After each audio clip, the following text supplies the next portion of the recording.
Conical, right? It's not. It's not comical.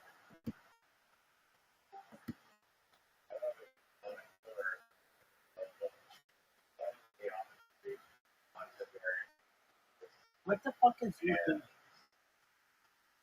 Oh, did you say? Yes, I imagine. Yeah, that would the different sprays and the width and everything. That would be pretty complicated, right?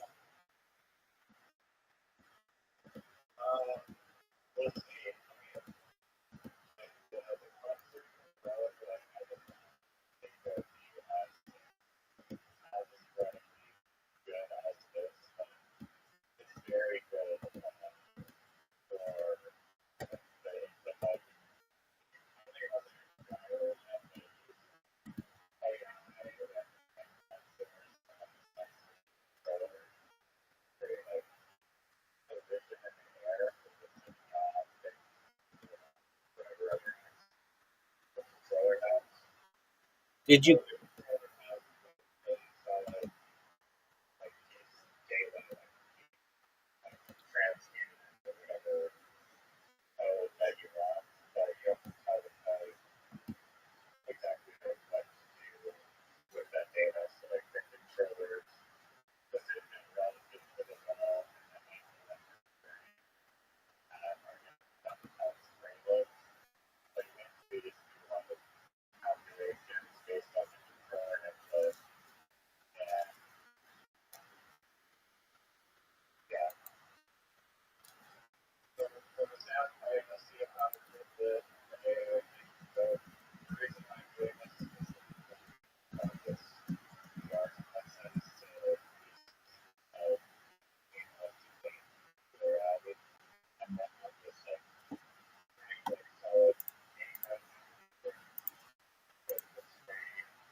Have you?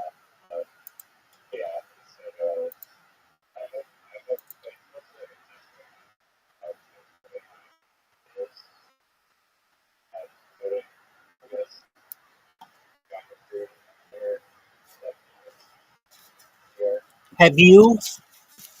Um, have you played?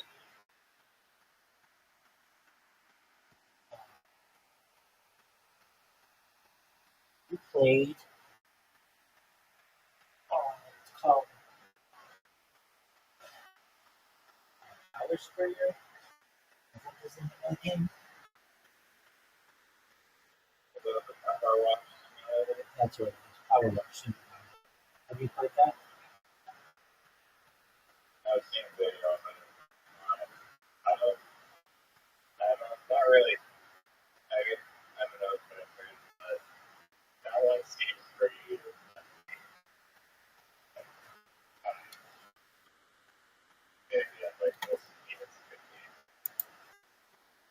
Yeah. I uh, I see it advertised a lot. Um, it's amazing to me how saturated the game market is, and if you don't advertise your game, no one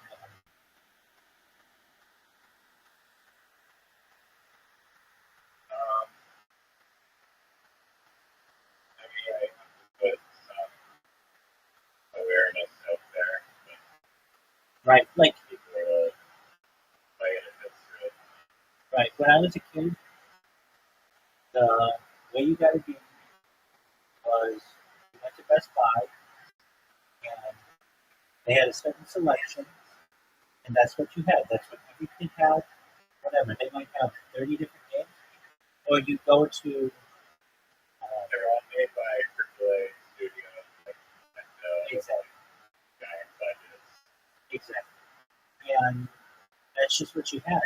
And no one had ever met anybody who didn't play one of those games. Meaning, nobody was like, "Oh, there's this other game." There were no other games. What are you talking about? That's not available at Best Buy or at Electronics Boutique or which became GameStop or any of the other places like Stand Good. Like nobody had ever heard of anything but the games that were there. And um, uh, well, it's Tracer. Tracer, this is oh, you met. Okay, excellent. Um, yeah, but nobody had ever played any other game. And then, if you went to the store, and then if you went to the store, it was the same thing. Like there were just no other ways to get a game. Then Amazon came out, which changed things, and then like then you could get your hands on like some rarer games that were like around the world, and maybe just not necessarily in your area. And then eventually run into like Steam, and then Steam changed the game to download things. But like I don't know, like for someone to be like, oh, we like somebody would be like, hey, I played this game, and I'd be like, oh yeah, I saw that game. But like you said, they were all by AAA studios, and these games didn't really need to market themselves that way. Oh, right. Remember I was telling you about Duke Nukem 3D? Yeah. Okay. The reason why I mentioned that game, that was, and then I went on a tangent on Tomb Raider and Laura Croft. But Duke Nukem 3D had, I was so excited to get this game. I saw it in a magazine, and I don't know to this day how I got the game. I think I did, like, I was pretty good with computers, and sometimes my dad would be like, if you can figure this thing out on a computer, I'll get you a game. Like, he'd put a challenge out there for me. Then I would have to work to figure out how to do something on the computer, and if I did it correctly, I would get a game. That's generally how it works. And I would get something on the computer, and he bought me. And the game was Duke Nukem 3D. Or I don't know if I'm wrong. Anyway, I had bought my own computer as a young person, and with just like money.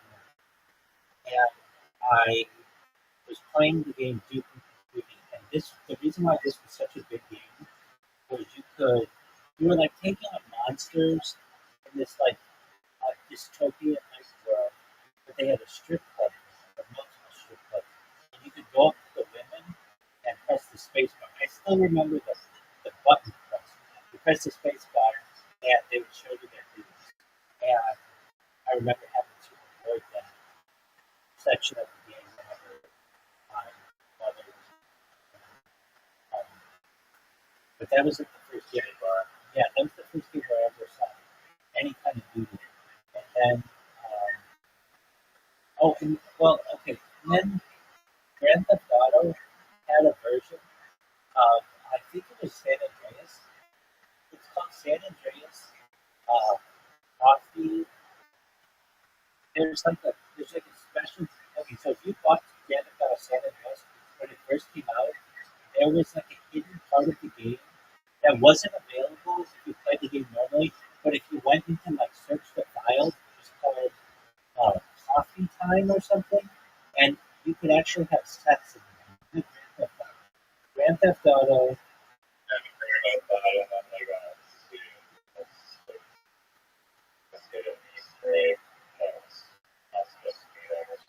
That's exactly right. And it was the first game that. That's right. It was called Hot Coffee. Grand Theft Auto San Andreas 2004. While it's not playable in an official game release, the modding community discovered a hidden code that would enable protagonist Carlos Suppiagan to have animated sexual intercourse with his in-game girlfriend.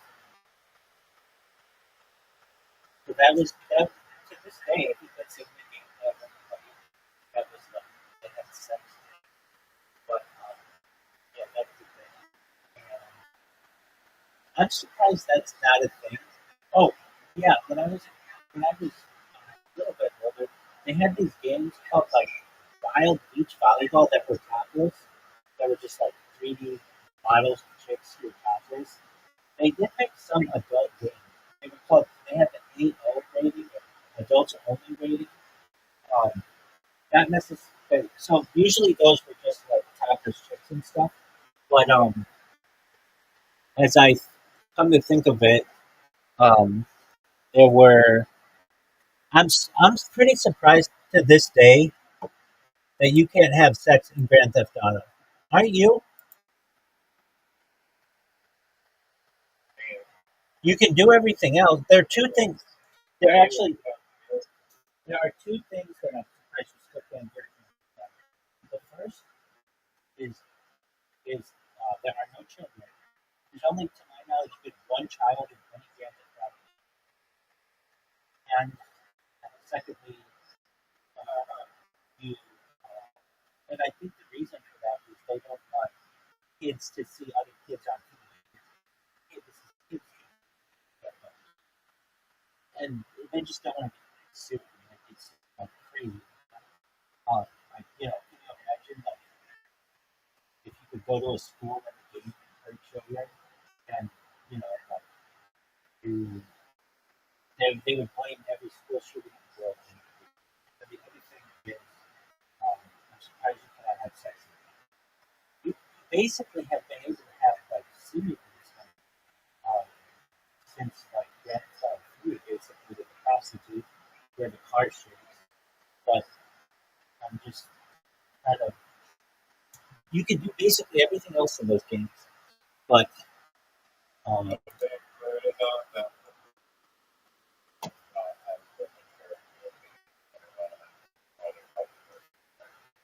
well, here's the thing. Here's what's surprising to me. To buy an M for mature game, I think you have to be 17 or older, right?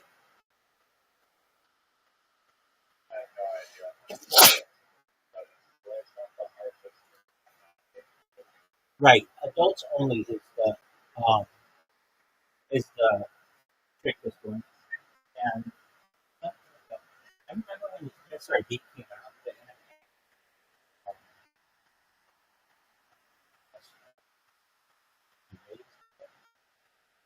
um, every game that saw rating code, it was a big deal.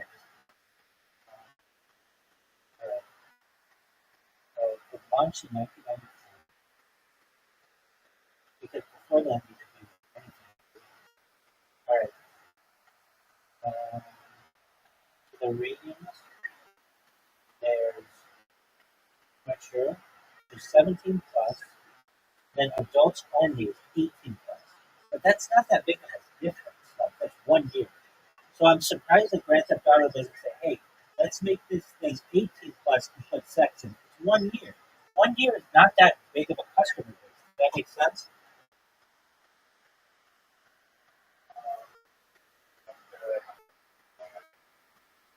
No, I recognize that. I don't know what the reason is, but that is, well, I think the reason is um, Walmart and those kind of places will not sell adult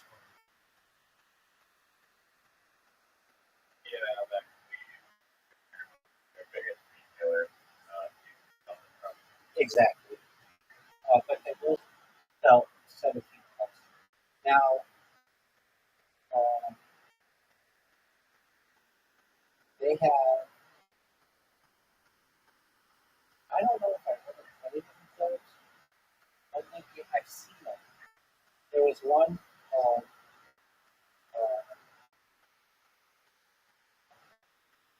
wow, okay, the games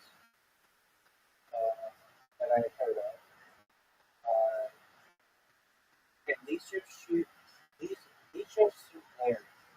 was a big game, and that was a adult game.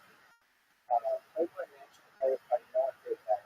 Manhunt 2, right? That version, that's a rock Seduce Me, F Fairy Tale, Eater, Plus, Hatred. There are not that many games, like really, really good to get that. There was another game, maybe it wasn't that, it was like some volleyball game about PS2 maybe. Uh, some of the beach volleyball was that it? Think,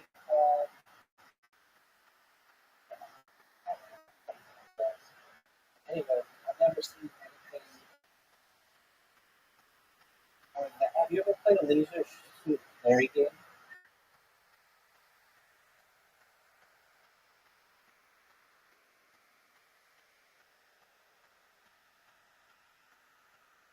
Sorry. You never even heard of it. This was a game that's like I played it just uh, like anything. So basically, everything is double entendre in the game, and so it's the story of a middle-aged man known for developing hard, catch up for double entendre in a time of music. The story typically focuses on the unsuccessful attempts to seduce young women, portraying him as an unsuccessful protagonist. Commonly portrayed the game on their exploitation of the girls and cosmopolitan health, tips, beaches, resorts, and casinos. So this is a guy who's like really wealthy, but always just like strikes out the chips. And the first game came out in 1987, and I think that's the one I played, but I've only played on like an emulator or something. And then they haven't put out a recent one, like 2015 or something. Not even like, but they have some stuff on anyway. Uh, so you haven't played Simulator game. I think ROTHSCHILD simulator right on I looked at it, it doesn't exist in Roblox. The Roblox is trash. And also it established ACM simulator where you have to go up to gather all these rare games. Yeah, now I'm actually go learn maybe the Chinese as well. I people in like Pro Swing or Squid. have you seen a game that's like you can build up vending machines?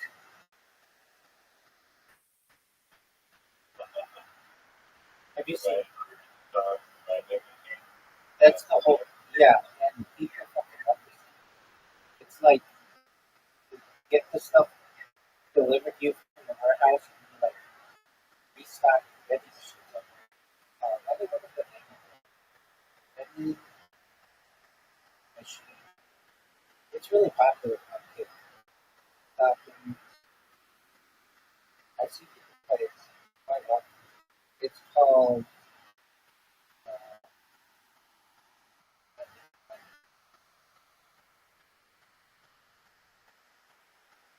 a vending machine business simulator, and it's very popular.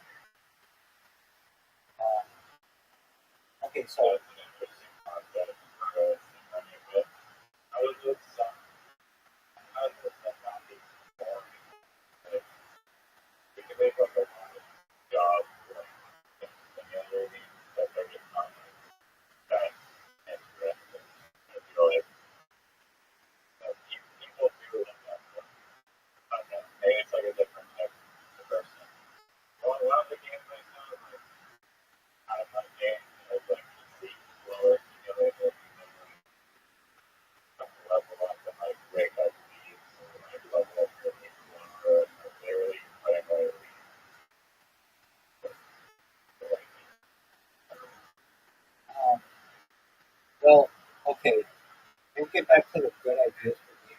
want to make your way there. It's just, I have one.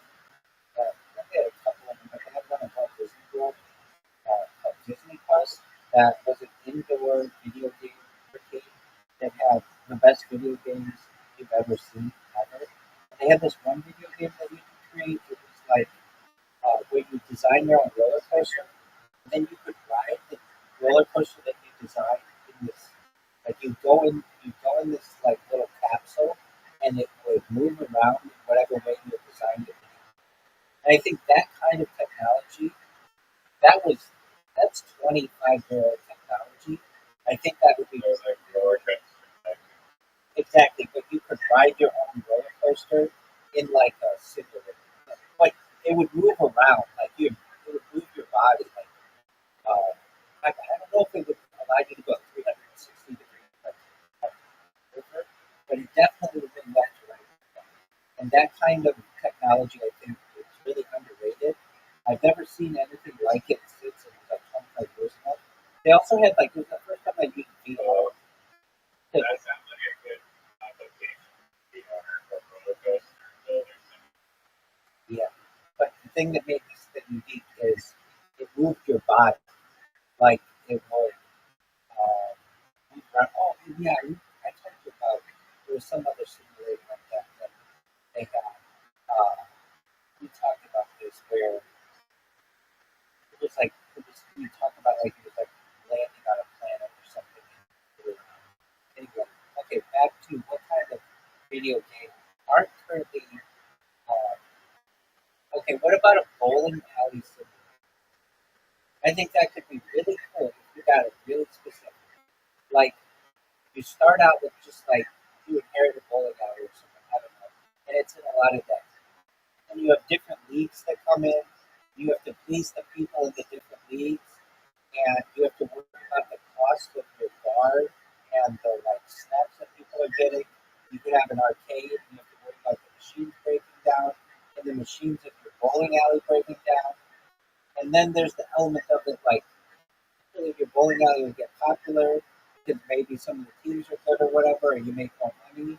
And then you can start expanding it with having night bowling and laser tag and all kinds of other shit. Where you could go.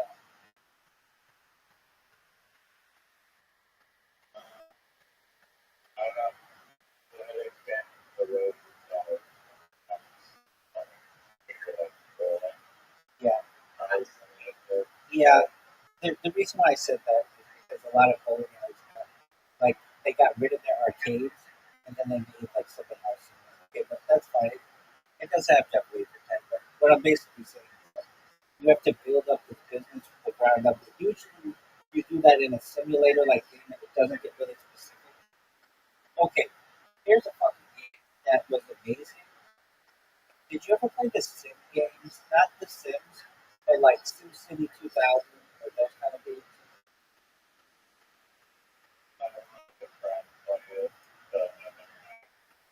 All right, so there are a couple of games they have that were absolutely amazing, and I think they should remake it today. If they remade it today, I think it could be very popular. Okay, one is Sim Ant, where you live the life of an ant. It was the first time I'd ever played a game as like a real animal, not an anthropomorphic being, but like a real animal.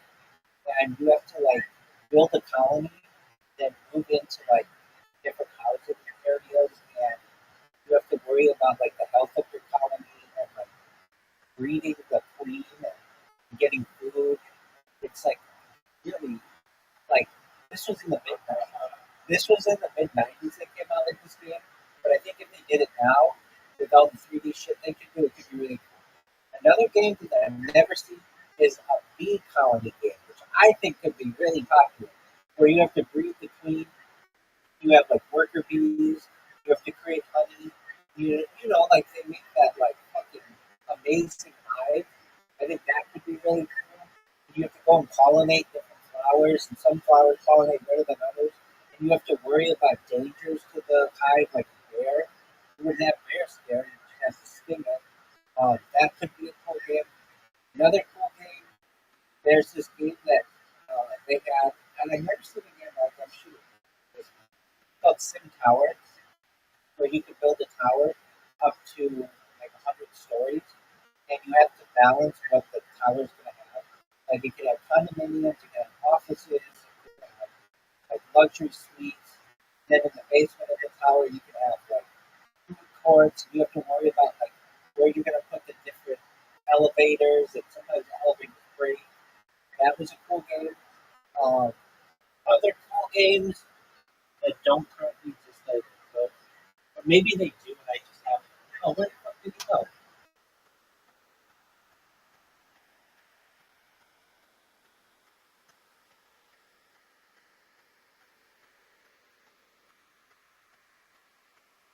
Hey,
Just one more. I'll see you down this way. This three cameras I'm doing now, thankfully. I appreciate the opportunity to be here with all of you. If you don't know who I am, I'm Rabbi Rothschild. You will. I stream my life 24 hours a day, 7 days a week, 365 days a year, for world peace. I've been doing so for more than 4 years. My shoes go back to the pandemic. We've seen the death of a queen, the birth of an eye, the coronation of a king, and everything in between. This is a real life human show, real life Big Brother. This is a timeline and a time capsule of human achievement. In the 1990s, Bill Gates coined the phrase "content is king," and I'm making it true today. I'm king of the internet. This is the biggest event in global history, and here's why.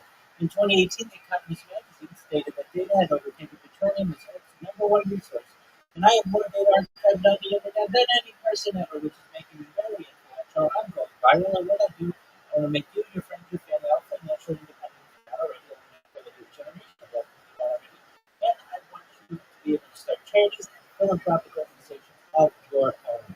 I'm unlike any influencer you're ever going to meet. I'm not live on one YouTube stream or two YouTube streams. I'm live on 20 simultaneous YouTube streams, 24 hours a day. You can watch my life in 360 degrees.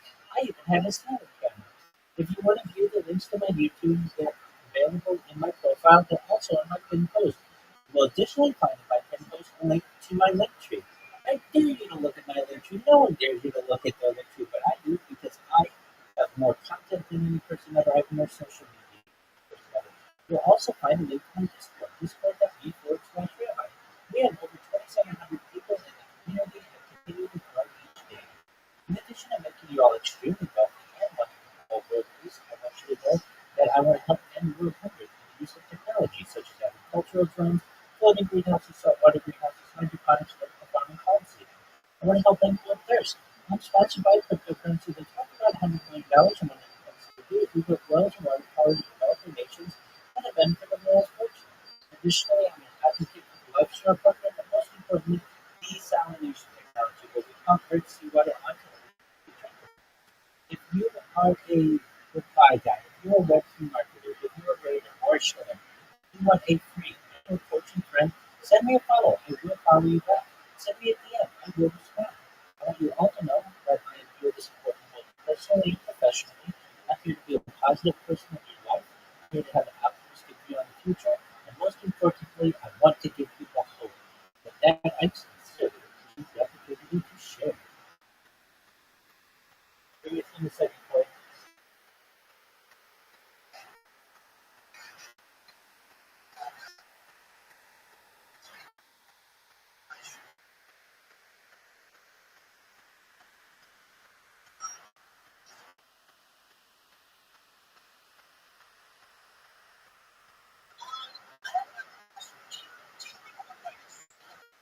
well, 100%. I think the game is going to be valuable to people in the future from a biological standpoint, learning breathing patterns, circadian rhythms, habits.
So, yeah, when I've had people come visit me every time I was my way for like 8 hours for learning other places as well. We got pretty captured that much. Fortunately, over the course of the last 4 years, I've been sick. Um, I'm pretty big, and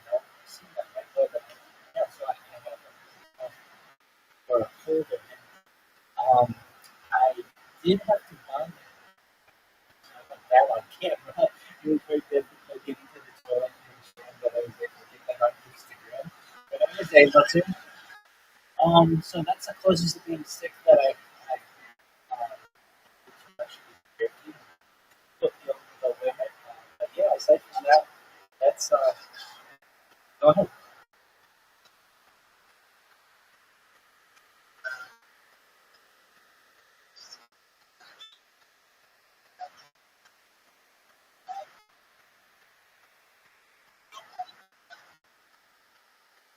Good question. I have over 33 different devices. So I have different tablets and handheld devices, notebooks. I have about 10 different laptops and again, 23 handheld devices. Um, I don't need my life in multiple devices. Most of I have most of my own for the space for now. Almost the entire year it's on the video. If you're ever interested in hopping into my Twitter space, just type in Rabbi in the search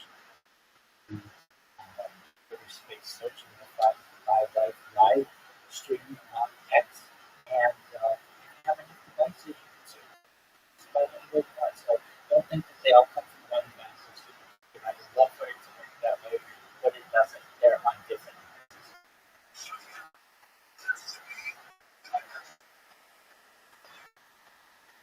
Yeah, so I shoot this from north to Santa Barbara, as far south as San Diego, as far west as Ocean, as far east as it doesn't even know that I'm shooting everything that's Los Angeles and Disneyland. I have streamed really everywhere in Southern California. And yeah, if I have to go to the store or go to the doctor or something like that, generally I would just usually stream it. The only limitations that I have at any point really has ever been data. But I have in the past gotten the family plan and parents for data. Been able to basically that I have been in the past live. The issues that occur certainly are overheating of phones. That's a big one that you don't expect. iPhones generally aren't that dependable when being used for long periods of time IRL for live stream. Additionally, power can run into issues there. So power makes also lighting is a big issue. So I have sets of lights that I take with me if I ever am going to go on the IRL road. And it's easy to be as close to Wi-Fi as possible, especially with all the devices that I have. Especially because I have so many people who join my Discord. But when I do IRL streaming, usually I just have like a selfie stick. Sometimes I use a GoPro and I'll put it on my body so you can see my life in first person. And really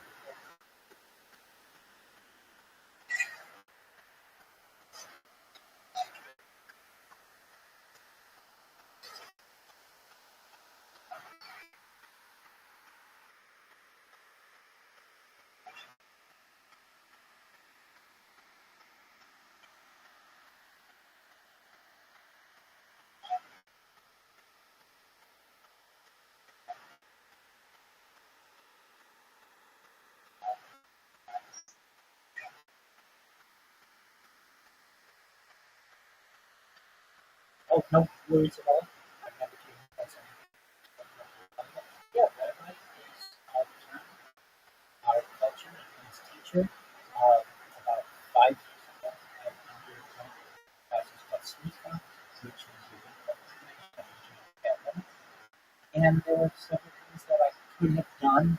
Certainly, maybe with the cultural organization, certification um, organization, or I could have been a community rabbi. But I went in certainly not the general direction that most rabbis have decided to actually in my life. Felt that it could benefit from see really to get that lifestyle the best I can. And really, when I go back, I would like to eventually step my own community, step my own shul, like that, and just spread orthodoxy to the world.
No, not to apologize. This is an excellent question. Firstly, I want you to keep your money, invest it in your family. I want to give you money in the future. When I say I want to make you rich, you guys keep hearing me say that. I'll tell you that plan. That's the plan. If you wanted to donate to any organization with which I affiliate, it would be Chabad, CHABAD.org, that we are having a campaign right now. But I understand that's more for the Jewish community.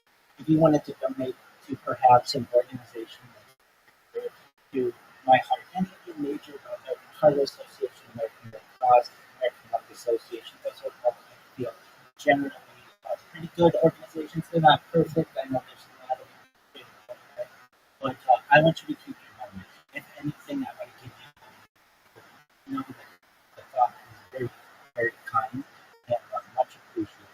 Now, in terms of how am I going to make you rich, you keep saying this, Rabbi. We keep hearing you say this. How are you going to do it, big dog? All right, well, here's the plan. So, if you hear me say all the time the importance of data, and so the strategy that we focus on. So, data is its number one social data. I have more data than any person on earth. Making me a very influential person. You hear me say that all the time. What is important about this data? Well, we have to understand that no person has opened themselves up to the world as I have to be able to study every aspect of human biology. Is going to be a really important aspect of it. I talked about some of the things that I do in my sleep, my behavior patterns, what I do with these sleep patterns, circadian rhythms, breathing patterns, blinking patterns, every aspect. That's important. We're really going to be able to make money through AI. AI needs human examples on which to build its models. And I have more data for it to be trained on than anything else. Now, that data is publicly available, but that doesn't necessarily mean that we can't have customized applications for my behavior for AI to be able to make money. The goal is to take all the money that we make from the monetization of all of my that is video data and put it in a 501c3, especially a not-for-profit. Then what I'd like to do is all the money that I make from YouTube and all the other places, which and just basically have a general 501c3 stuff. We're going to use that, invest it, but simply also just have the interest of it. Second way, the second prong of how I'd like to make leverage is through my social media. I say on your social media, over 500 Twitch accounts, 1,000 TikTok, 2,000, 5,000 Instagram accounts, and over 10,000. I have a treasure trove of content. Literally, I have entire lives of my life, not just on YouTube and Twitch and some of the other places, but archived on Instagram, Twitter, and some other places as well. So when people have access to this, it's going to also be monetized. Third way, I think we're going to be able to do this through endorsements. I'm not like any influencer that you ever meet, and I say that. I'm not somebody who will just do a shout out for you. I will wear companies' logos 24 hours a day in my life stream. I currently do it with the cryptocurrency that's worth $500, and I'm going to do it for any of your major organizations. And the fourth way is cryptocurrency. We're going to be able to start cryptocurrencies. We're going to be able to endorse cryptocurrencies, and really we have the Midas touch and turn it on. We're going to take all that money, put it in the non-for-profit, and give that to you all. Thank you.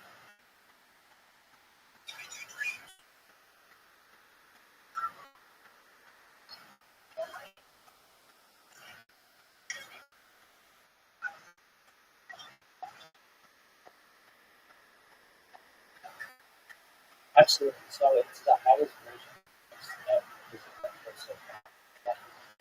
And I can tell you that additionally, I have the highest level of unlimited data through Verizon. My internet's not perfect, but it is generally it's getting better over the course of the last 2 years than the previous 2 years. And I've got to say that ever, which barely happens, that seven hours they have to just I do have GoPros that I use that have quite a few terabytes of archive storage, also IRF footage that I have. So I don't say that I have the longest continuous stream in the world because I don't. It's nothing What I do have aren't the most amount of archive things, meaning you can go back and watch my life 1 week ago, 1 year ago, 1 month ago, 4 years ago, whenever you like to see what was going on, not just in my life, but what was going on at world events. I keep a radio in the background 24 hours a day that's archiving the world events, whether it's what happened in Australia, what assassination attempts against the president, presidential candidates, we've seen presidential elections. All of this, I think, is going to be really interesting in the future to be able to study. In the past, I would have been a diary, someone who write in a diary or a journalist who would write in a journal, but I just use video as my medium. But you're absolutely right that the internet can get certainly overwhelmed with everything that I'm doing, but fortunately, in 2020, it's stable enough to allow me to be able to watch from all of these different platforms and places.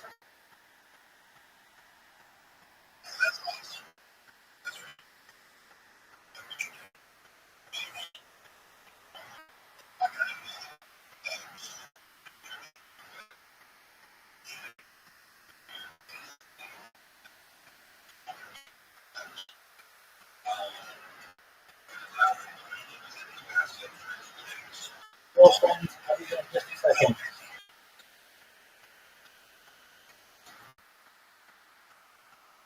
Hello, hello. Can you hear me? Yes, yes. Frederick, yeah, it's terrible. I don't want anybody to get hurt, and certainly within the Chabad community, extremely shocking, and not something that I think that you would ever want to have confronted with people, but especially in that type of group. My thoughts, it certainly is very unfortunate.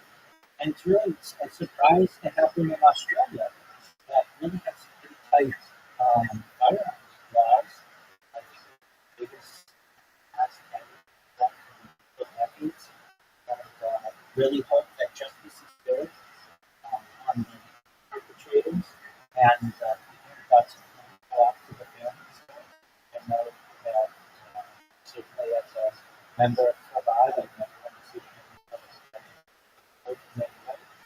and like to see for those who have been able to survive, that not only they're able to heal their physical, but in mental wounds, take time for those who mental as well. Does that answer your question? Yes, yes. What would you also do to like prevent stuff like that happening in Europe? I don't know if that means anything necessarily to prevent it. It's certainly a part of life that we have. The mindset that is going on. We can have an overarching dictatorship, certainly, or the dystopia where everybody's every aspect of the mind from their physical location. I think we're moving towards a world where at least everything that we have is mind. I still don't know if you can prevent it because even if you take all the guns away, there's still a black market for guns. But even if you remove that black market, you can still stab somebody to death. Even if you remove all the knives, you can still strangle someone. So there's really no perfect resolution. My opinion, I think that giving people education is really important so that people are aware of what to do when they see some signs, perhaps of people who maybe are in a threatening situation. But then again, I don't like overarching governmental influence on anyone's life either. So there's a there's certainly a balance. At least within the Jewish community, I know that security is being raised at many of our facilities, not just in Australia, but throughout the world. And personally, um, I I feel very safe with them. I've been in any Jewish building or whether it's a shul or synagogue or even a community center. I think that I've ever felt unsafe in any way. Um, that times are limited and it's usually on the way there. And sure that I stay vigilant. I think if we really wanted to limit these types of situations um, from a statistical point of view, the best way is to ensure that there is a highly armed uh, society. Now, I'm not advocating for that, but statistically, I've seen statistics, at least in Georgia, has, there are some cities where just about every single person is armed in the city and they have no crime. Not saying that no crimes occur there, but there's certainly aren't any violent crimes that are when you get into situations where no one is armed, then people can take advantage of lack of defense mechanisms. I know at least from what I've gathered in the events that have happened in Australia, there were some great people, one in particular, who essentially tackled one of the shooters to perhaps prevent this tragedy from becoming even worse. But it makes me think that if we had a well-armed society there, perhaps there might be ways to be able to prevent this harm. That doesn't necessarily has to be firearms, but there are pepper ball sprayers, there are police, there are tasers. If people had access to these, perhaps they could have got the perpetrators themselves. But those are not decisions necessarily made. But I do know that we leave a population vulnerable.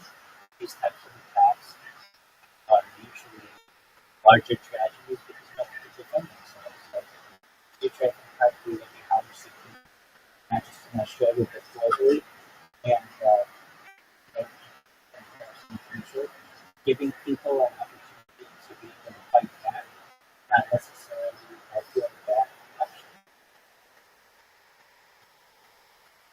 Yes. But you live in that, right? That's right. What do you have to build your job?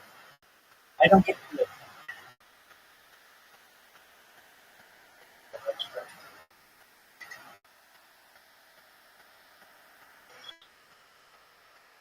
I mean, I touch base my whole life. Oh, but probably you know you live a lot. And we just want to back the questions. Yeah. I appreciate you guys coming in and asking me. Because I certainly will hope that the community, both in Sydney and Brisbane, is able to do the best as possible. And, I personally don't know what to say about particularly when I'm in peace, I am an advocate of diplomatically as well as within society. I never want to see a transfer of business. Yes.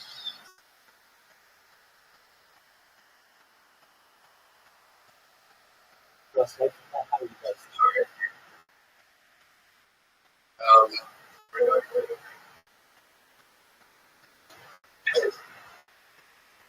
Yeah, I love the tractor. It's 4 years. I'll be so, back then, um, I've done it for so long. That's the difference. So it's about 1,500. Um,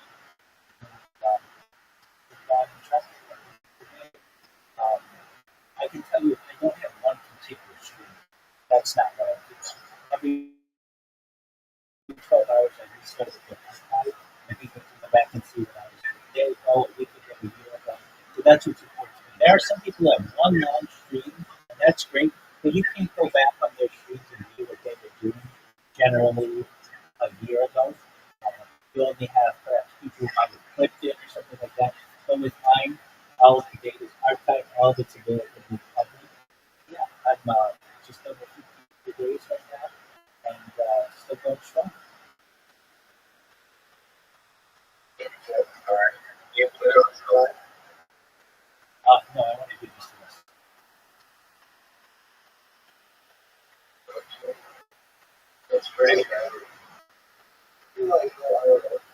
Yeah, I shoot as far north as Santa Barbara as far south as San Diego. Far west is the ocean, as far east as the desert, and um, I've shooted in Beverly Hills, in Los Angeles, in Disneyland, basically everywhere in Southern California.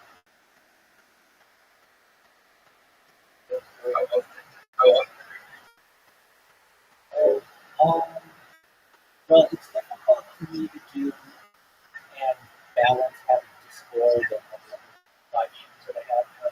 But, I go oftentimes a month to do some outside and live stream some aspect of it. And I've got many hours of live streaming footage.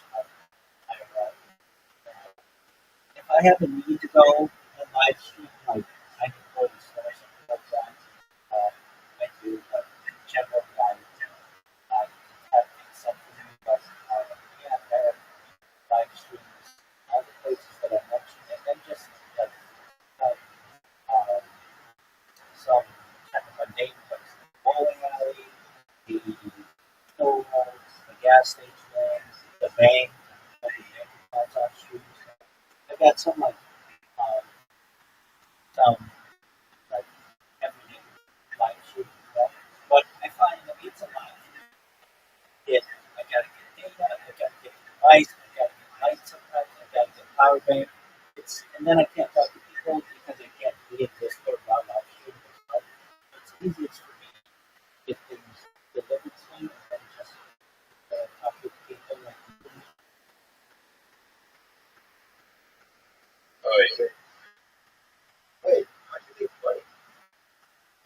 I'm a certified project management professional. I've successfully launched apps on the App Store and Google Play, which has allowed me some financial.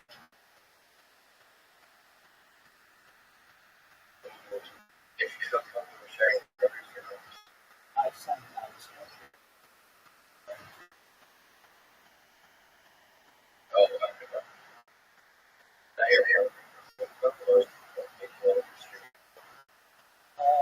I do make a little bit of streaming, but not anything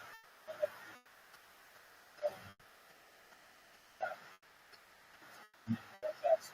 Um, but yeah, my primary mode of um, um, um, my previous undertaking, and then also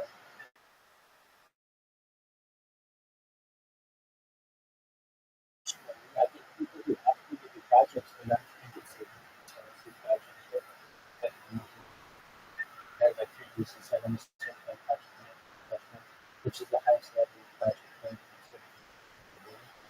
And then went to project manager and license manufacturer.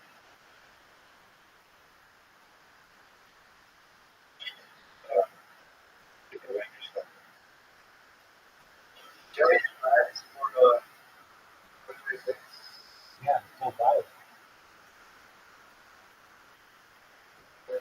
Good.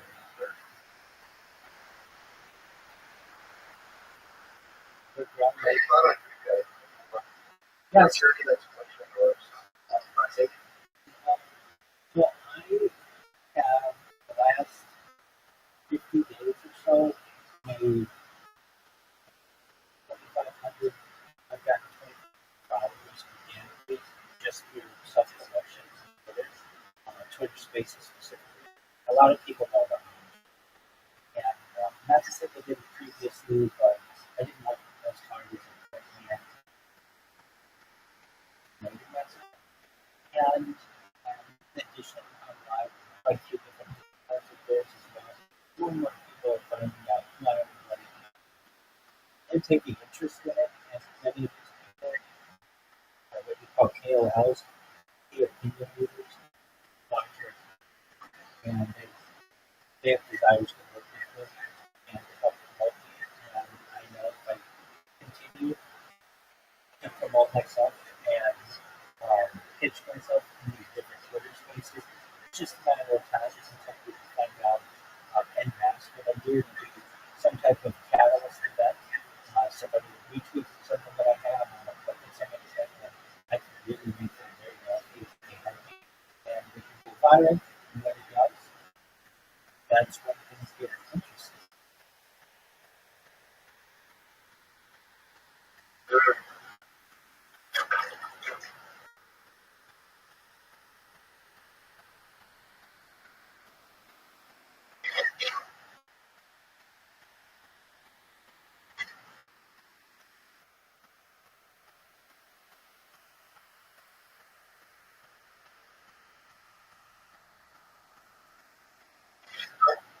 Just one, it's just one. And grab some water.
we get it for the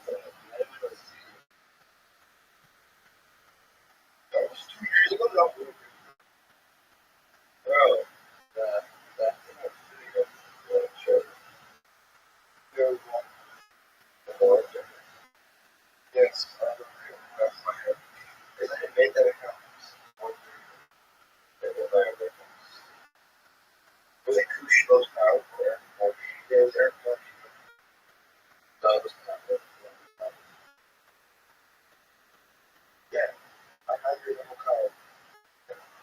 I wrote those. Sorry, I made it.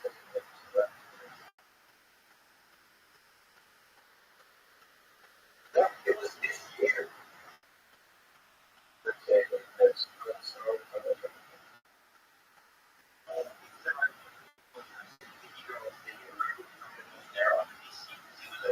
Stay there. I got all that. I guess. Okay.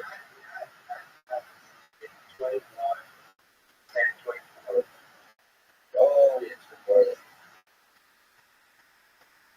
Sunshine. Really awesome. Safe from here. Oh, the vehicle. Oh, what? Safe from this one. Oh, dear. Oh, could I say I could do one thing? What? Yeah, I just feel like it's like very interesting. Yeah. I like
what is this? Say, what's it?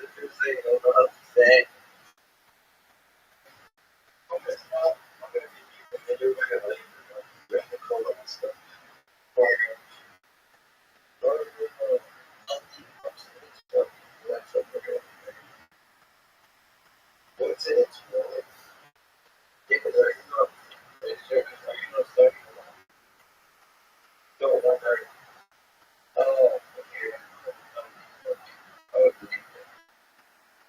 so oh wait, he's here.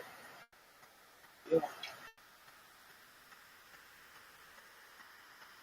big one. Rabbi.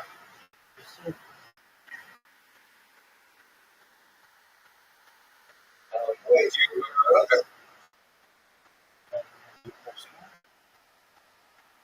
well, yeah, well, okay, yeah, I guess it's 5 years.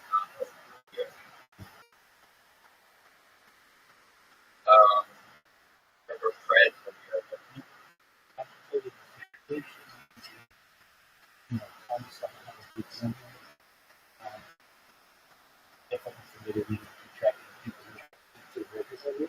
Now, if you told me something, what is happening? that's how he starts me.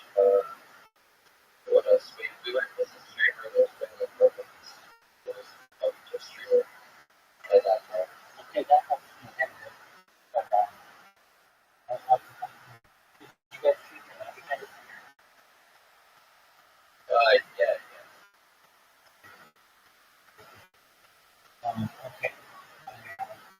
How many times did you practice? We even talked multiple times of money for that and technical people use your friend. Yeah. Yeah.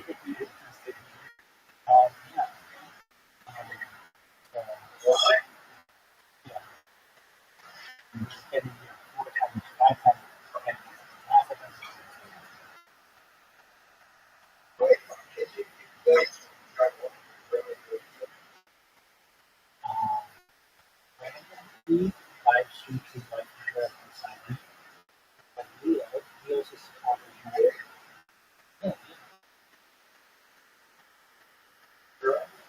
How long has Rabbi been running? Well, continuously in this open, like 90 days, but overall, it's like 80 days. Alright, well, who else? What is it? Leo is just a Yeah. Are they still really good? they do whatever you need. They do my production. Dogs, like, Leo, Leo's places right now. Because, do you believe Jews are already minority? Oh, there's no doubt there. Are we targeted? Yeah. But a lot of minorities. Yeah. Okay. Well, it was nice talking to you. Absolutely. Don't make it another year. If you change your name to whatever again, say, hey, we can't go now with the Australian tragedy and all that. Oh, that's smart. Okay, everybody. Yeah. That's good. Thank you for taking it. Oh, no, I definitely. Alright, thank you. My way, we'll check out the game somewhere. That's peace.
Look at the one. Shepherd shot and spots its water.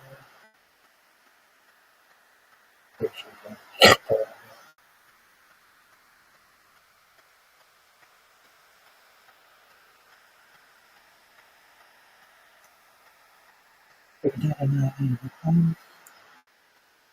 not sure if it's something that's what it's about. The whole control.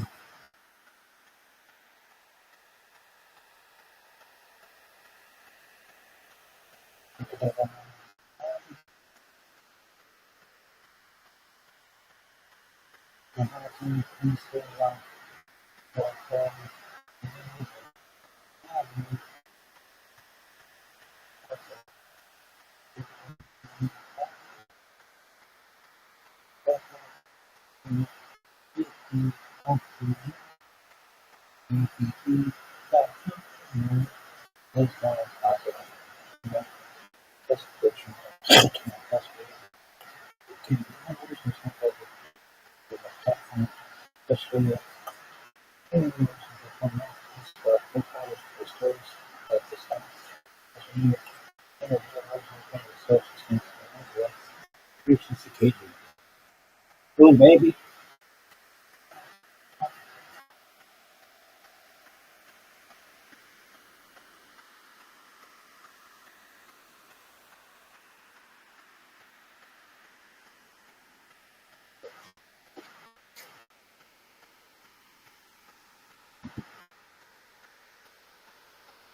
Listen, the idea is always probably part of the session is buffer session.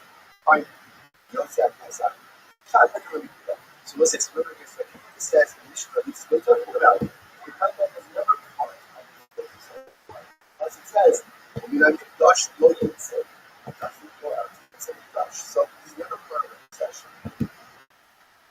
Which the one says.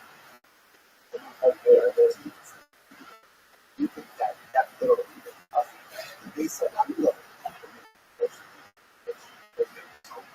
for substitution because it's difficult to say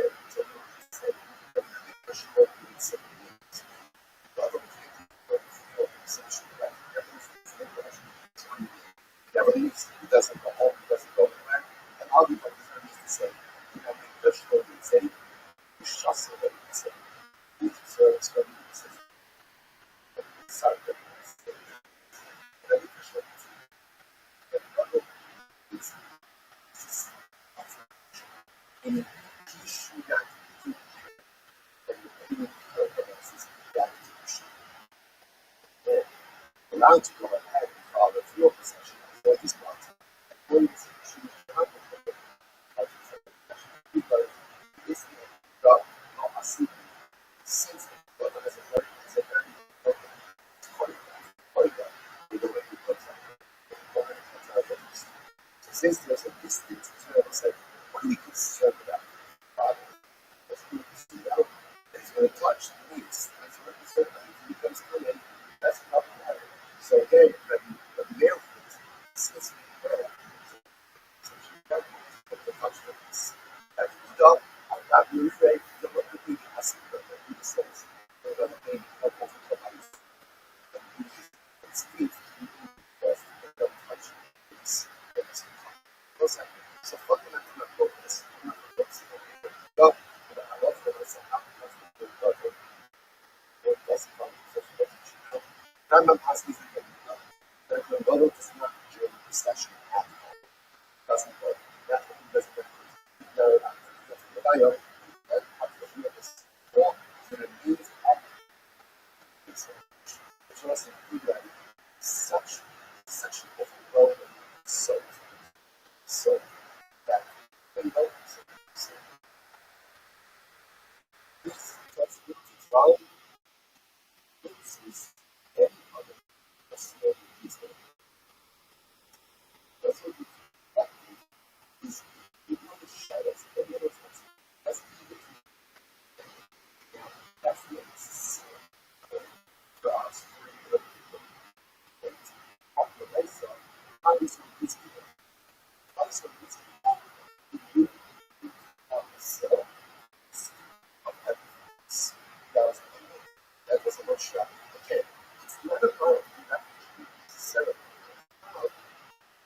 every person just actually a tremendous cloud of beaches full. That's the play over. And that's what it is. As it is, because I put a player, instead of part of the process, it doesn't have the same processes, even for focus further. You should have to go. You should only be sure that everything is secure. When life scans, you know, so forth, so we need to see that how you feel out of this important comfort. But again, you must have this another state of comfort that's easy to provide comfort. And that's the sky. The short shot. The sky was the sky of the system coming up. The short shot. Remember, there was the short shot. Let's say you call it the cold pattern. Iron, like it's colors, that's time. Excellent. Water's part of the book. And I'm going to have it. So, this is the steps in. But all the currents here are actually poles. So, what happens is it's filling the solutions like this. Can't go back to the water. As again, not being able to illustrate you can't go back to filling position. When you go over, you go back. Our issue is those who can't have people. What happens is this stop sends me up. Only God knows. Like what does the government do?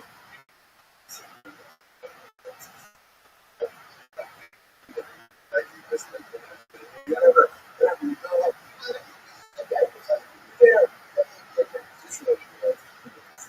but that's what he's going to show. So the point of this is there. And again, starting with Shia Shama, as I said, which these have was a version of something choice. Like choice is the question. Each like is comprised of multiple families.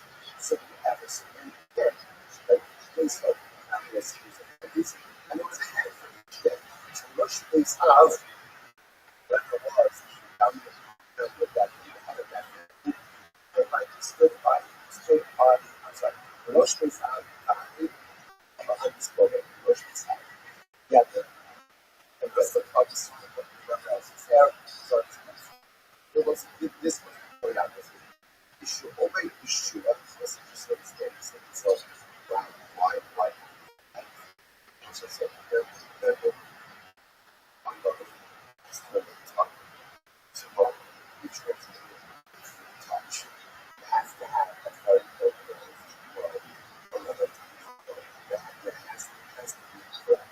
So that way see the shot the tires come action. The whole is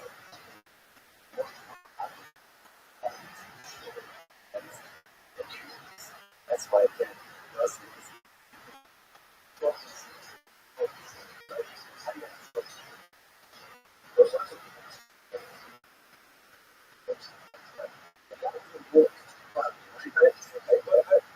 this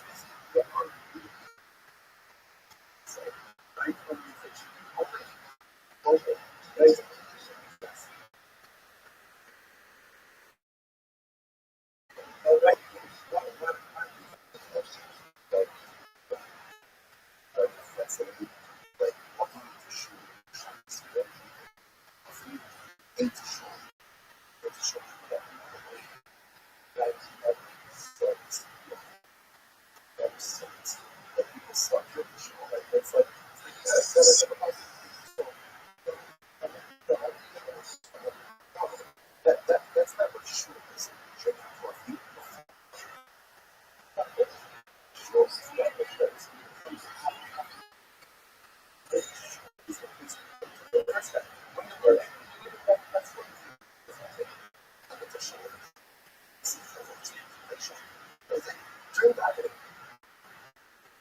Okay, I see one of the slogans. Yeah, right? Right? And like, this guy, what is that? As long as it's shot,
Every day is a holiday, every meal is a feast.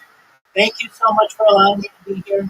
First and foremost, if you haven't joined the Big Steppers Discord, you need to. It's discord.gg/Big Steppers. You can watch my life there 24 hours a day. It's the best community that you're going to find in Web3. So please, if you're not a member, make sure to join. Also, if you follow me, I will follow you right back. I'm the easiest follow back in the game. I'm Rabbi Rothschild. If you don't know who I am, you will. I stream my life 24 hours a day, 7 days a week, 365 days a year, 4 world peace. I've been doing so for more than 4 years. My streams go back to the pandemic. We've seen the death of a queen, the birth of AI, the coronation of a king, and everything in between. This is a real life Truman Show, a real life Big Brother. This is a timeline and a time capsule of human existence. In the 1990s, Bill Gates coined the phrase content is king, and I'm making it true today. I'm king of the internet. This is the biggest event in global history, and here's why. In 2018, The Economist magazine stated that data had overtaken petroleum as Earth's #1 resource, and I have more data archived on the internet than any person ever, which is making me very influential. I'm going viral, and when I do, I want to make you, your friends, your family all financially independent. If you're not already, I want to ensure that you have generational wealth if you don't already, and I want you to be able to start charities and philanthropic organizations of your own. I'm unlike any influencer you're ever going to meet. I'm not live on one YouTube stream or two YouTube streams. I'm live on over 20 simultaneous YouTube streams, 24 hours a day. You can view my life in 360 degrees. I even have a ceiling camera. If you want to view the links to my YouTube, they're in my profile. They're also in my pinned post. You will also find in my pinned post a link to my link tree. I dare you to look at my link tree. No one dares you to look at their link tree, but I do because I have more social media than any person ever. I have more content than any person ever. You'll also find a link to my Discord, discord.me/rabbi. We have over 2,700 people in the community and continue to grow each day. In addition to making you all rich and wanting to promote world peace, I want you all to know that I want to help end world hunger through the use of technology, such as agricultural drones, floating greenhouses, saltwater greenhouses, hydroponics, vertical farming, cloud seeding. I want to help end world thirst. I'm sponsored by a cryptocurrency that's worth about $100 million. And one of the things that we do is we build wells and water towers in developing nations for the benefit of the less fortunate. Additionally, I'm an advocate for the Livestock program and most importantly, desalination technology, where we pump earth seawater off the land to make it drinkable. If you are a reply guy, if you're a Web3 marketer, if you're a rater, you're a shiller, and you want a free mentor, coach, and friend, send me a follow. I will follow you back. Send me a DM. I will respond. I want you all to know that I'm here to support you both personally and professionally. I'm here to be an advocate for you. I'm here to be an optimistic person on the future. And most importantly, I want to give people hope. And with that, I sincerely appreciate the opportunity to share.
So what up, Zoo? I'm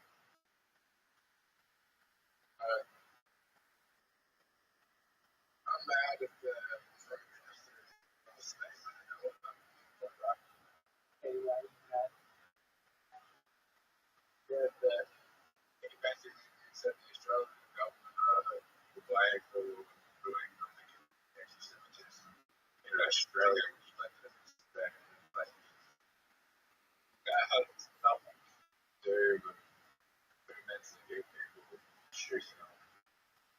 But those people, the tactic just don't finish that tactic. Okay.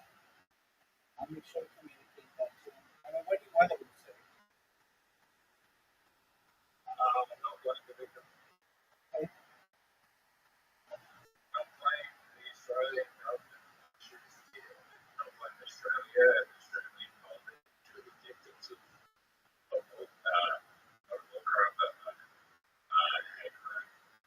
like everyone is Israeli stuff like that now because of that. Okay. Difference like there's school shutting down in the fire and taking the content of one last article. The media is just the whole. I turned on the TV today and like the 1 2 hours. I turned on the TV and like there's nothing more Dutch with it. And then trying to get from it as go to the process. Oh well, it's stuff is all filled with differences in decisions black and different. Okay. The emissary of Rabbi Brown, he was killed. He's 41 years old. He's And why do you think things like this happen? if people are mentally deranged, then also people can't protect themselves. So it makes people easy targets.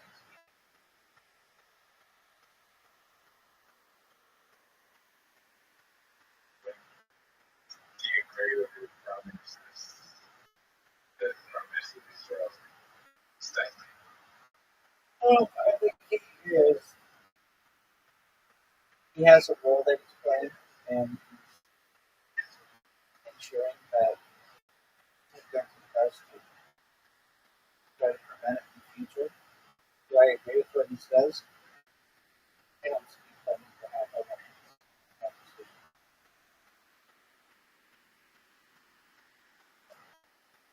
Here's what I can tell you though. I'm ready to beat you in any game that you want.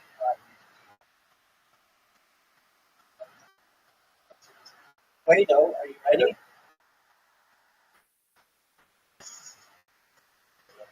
Zoo, Zoo, you quit the last game we played. You quit the last game we played.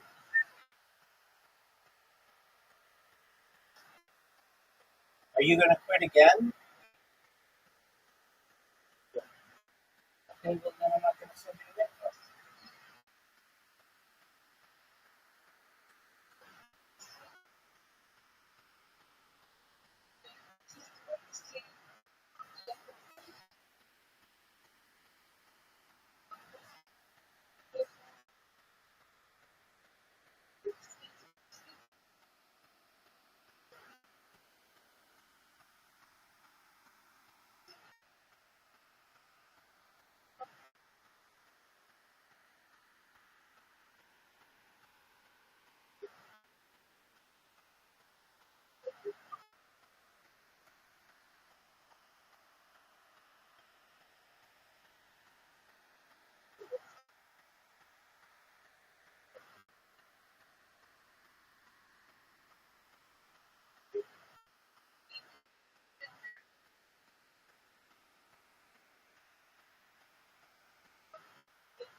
Dude, you just said just said, if I send you an invite, are you going to quit? And you said yes.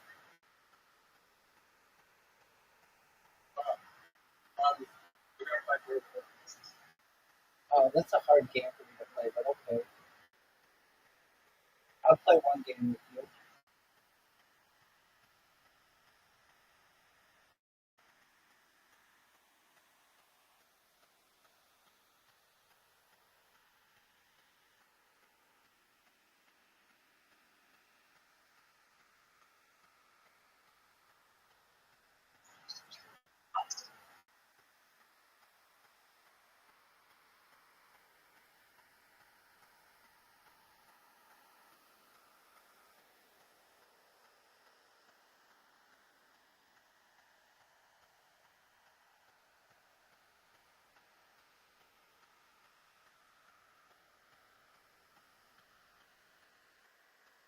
Do you remember that time we played this and we lost on the first try?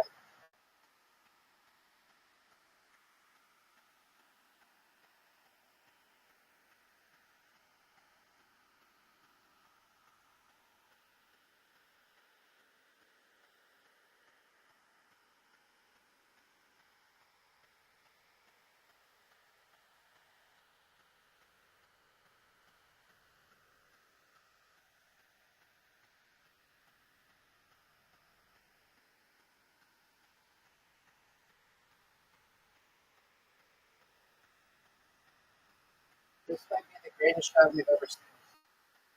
Oh, you got me, dude. That's not cool.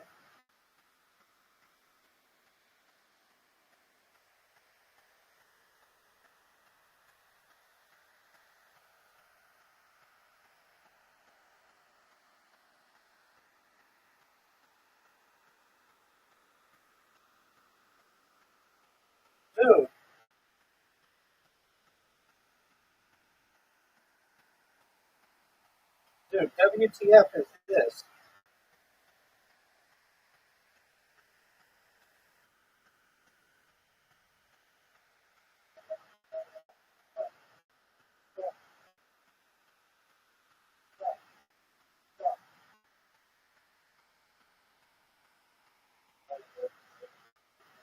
Thank you. You're blocking your microphone. Rabbi, Yeah, dude. You just straight up said I hate Jews. I hate Jews. And I'm like, what are you talking about? And you're like, I did. Yeah, I was just like that.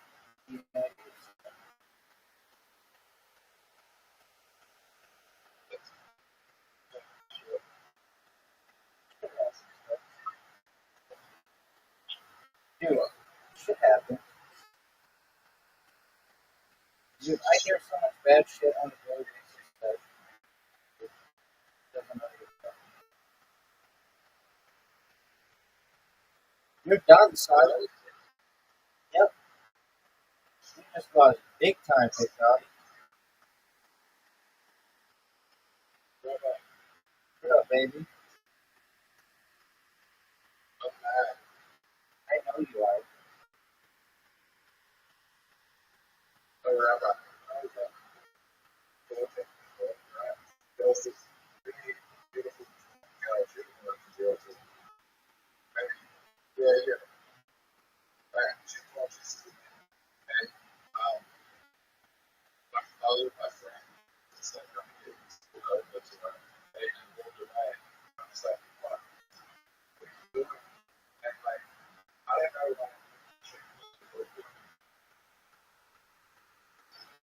Man, you live in the past, don't you? Yeah, but like, Scale 1 to 10.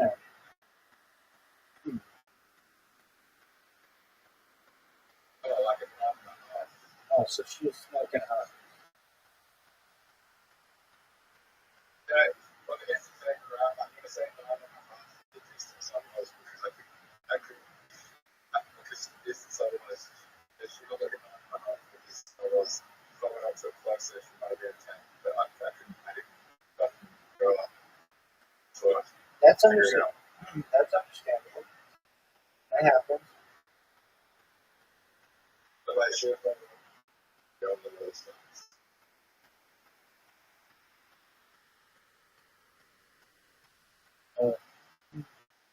Was she hotter than Bonnie Blue?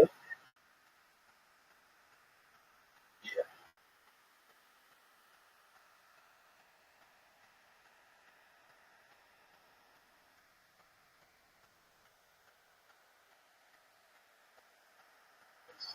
Why is it not even Yeah, you can kind of tell that.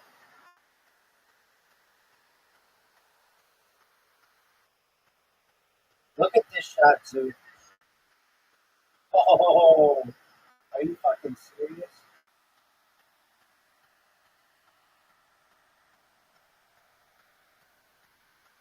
Zoo, are you gonna make this shot or no? Oh, Zoo, this is easy. Are you serious? no, but the best part is I'm gonna we're gonna just get the touch first. Not at all. You're fucked. You got all your guys back there.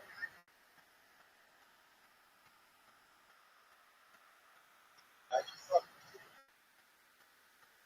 Are you fucking kidding me?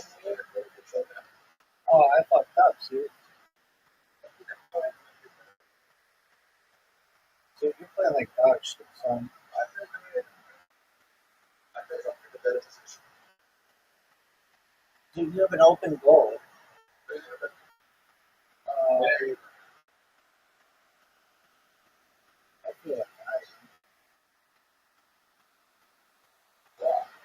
you have an open goal. You have an open goal. You have no defense right now. All I have to do is kick it in the right spot. You're done. Oh, don't kick my guy out.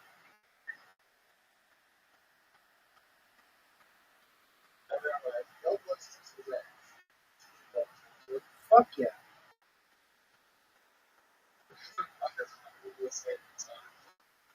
Oh,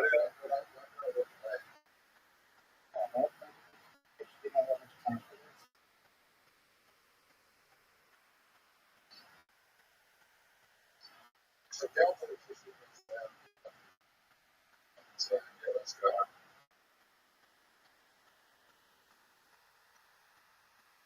So you could disappoint her there. So you could disappoint her there.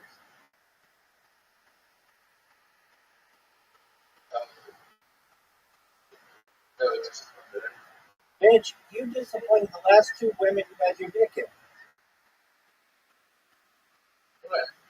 The girl from the bookstore, you could not, and then the girl from the orgy, you couldn't get up.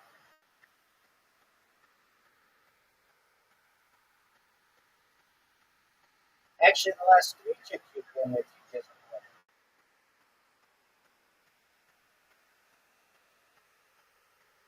That's okay, you get it.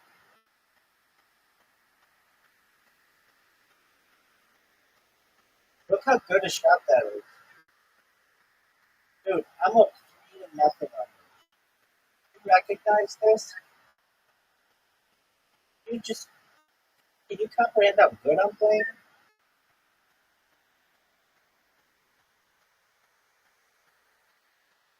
Are you going to make this shot? Look at my guy. He's in goal.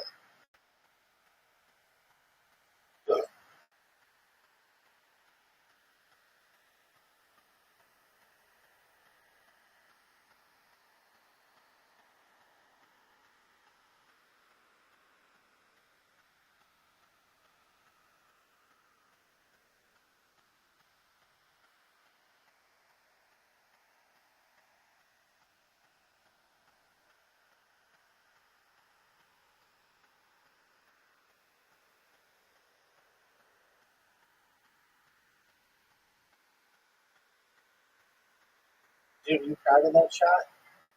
It was a really good pass.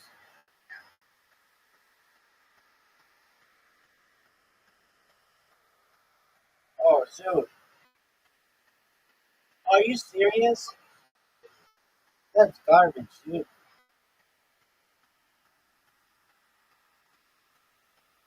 Dude, did you know that was garbage? Rabbi, What up, baby? you know what's the story of that now? Your birthday? So it was The day after your birthday?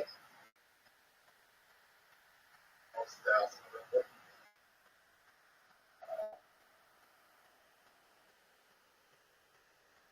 The first day of 30 years old?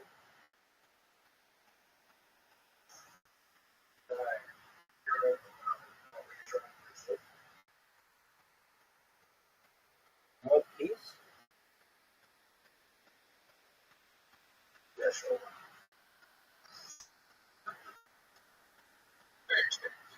They call it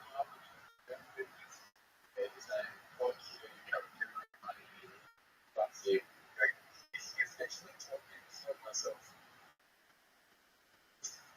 It's this yourself place.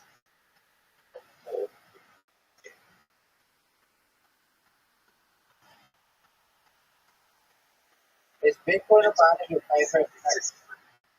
Is he your favorite Nigerian?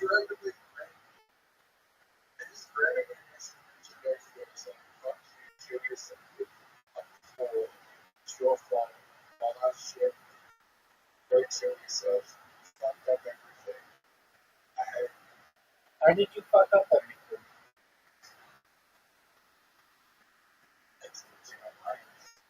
They said that message that kill yourself, kill yourself. I hate you can die. I don't know. Why is he so mean?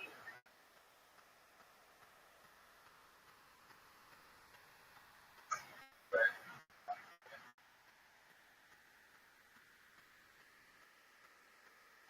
Is he your favorite Nigerian? I swear you can pay up yeah. Yeah, he is the ultimate swimmer, guys. He's the Nigerian Prince of Fiction about it.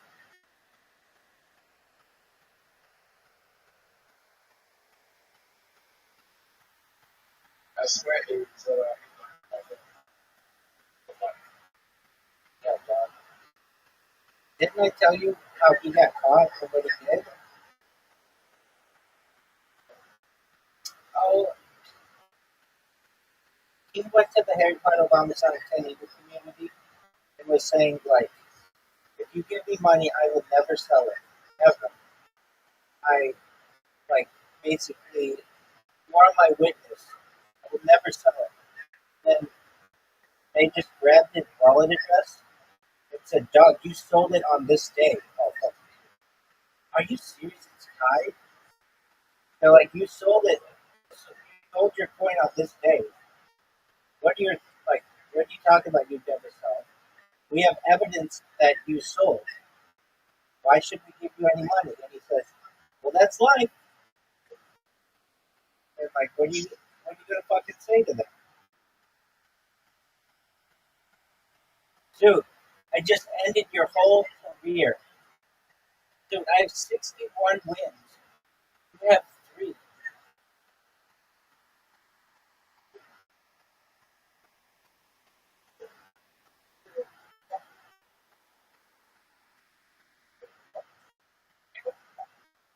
I don't know if I want to All right, well, you've done okay. You did last time.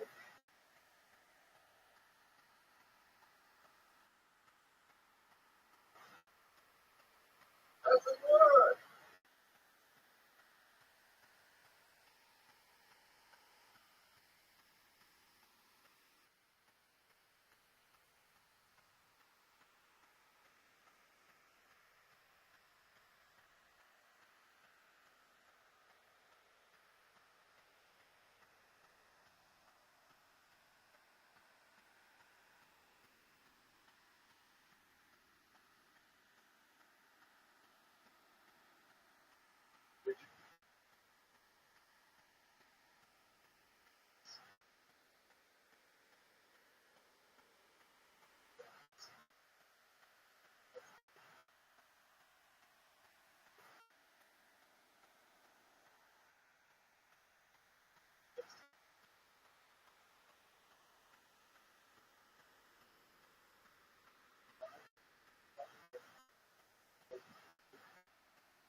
Yo, dog.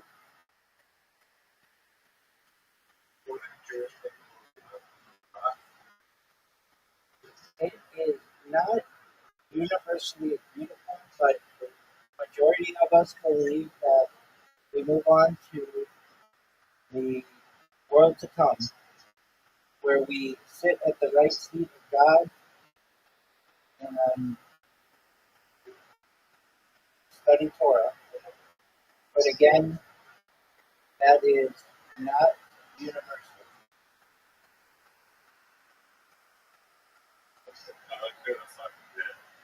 There he is. So this I have injuries. We call what other people call heaven, we call the world to come. Dude, you won. Right, sir. Let's think of fun. Let's think of games that haven't been invented yet. Comedy simulator. Oh, Simulator. hold on. Did you see that? They made one of those, the Kill Tony simulator. Really?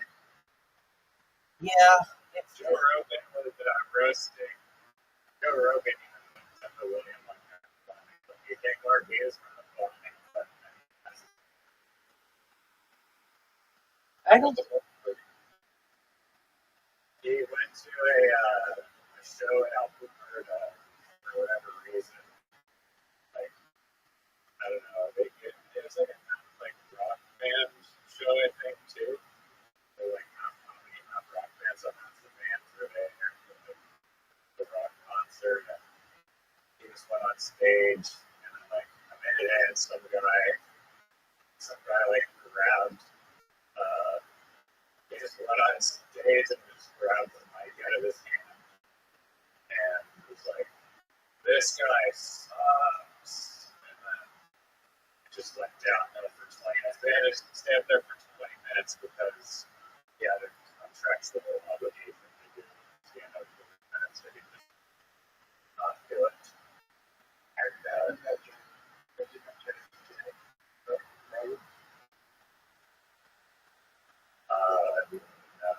Riser, did you accept your invitation to mini golf?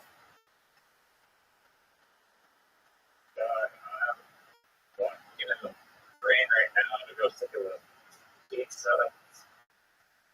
With my dogs, I can't play. That's some bullshit, dog.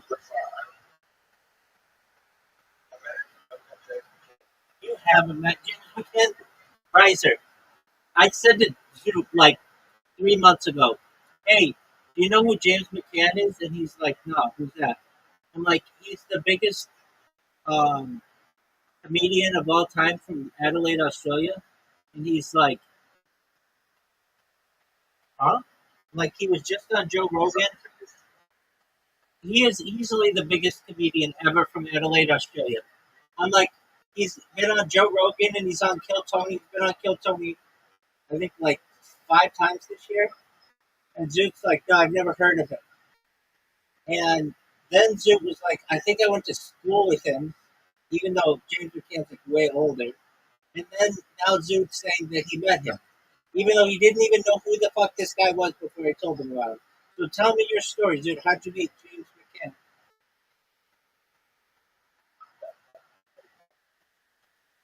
Oh, not only that, but his step cousin has opened for James McCann.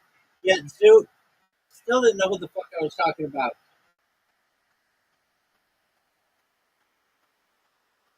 So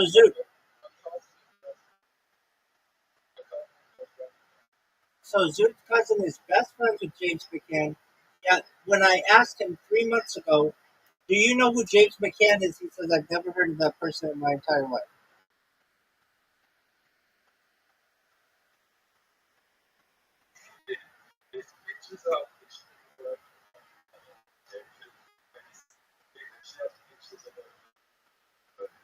So, did you make?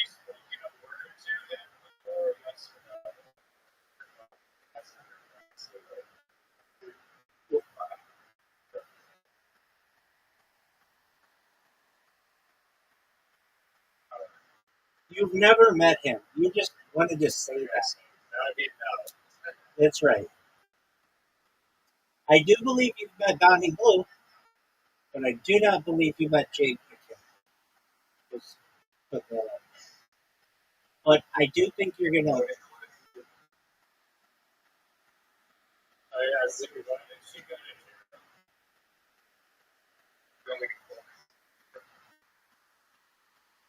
Riser. because of the people that she was with, it makes sense to be No, they're, oh,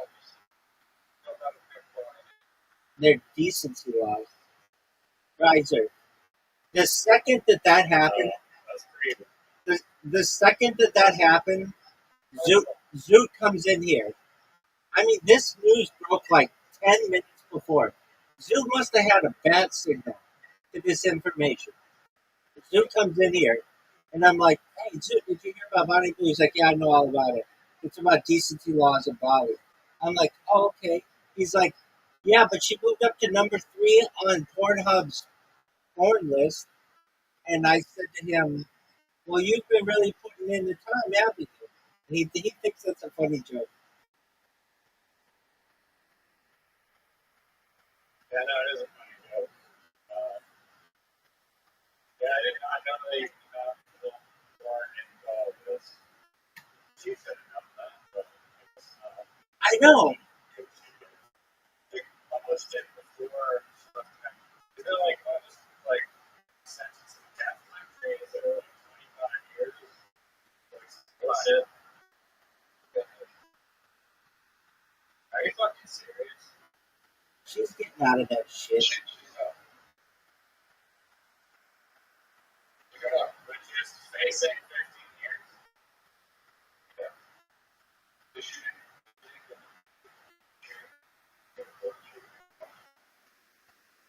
She's worth $50 million. She could easily get out of that shit.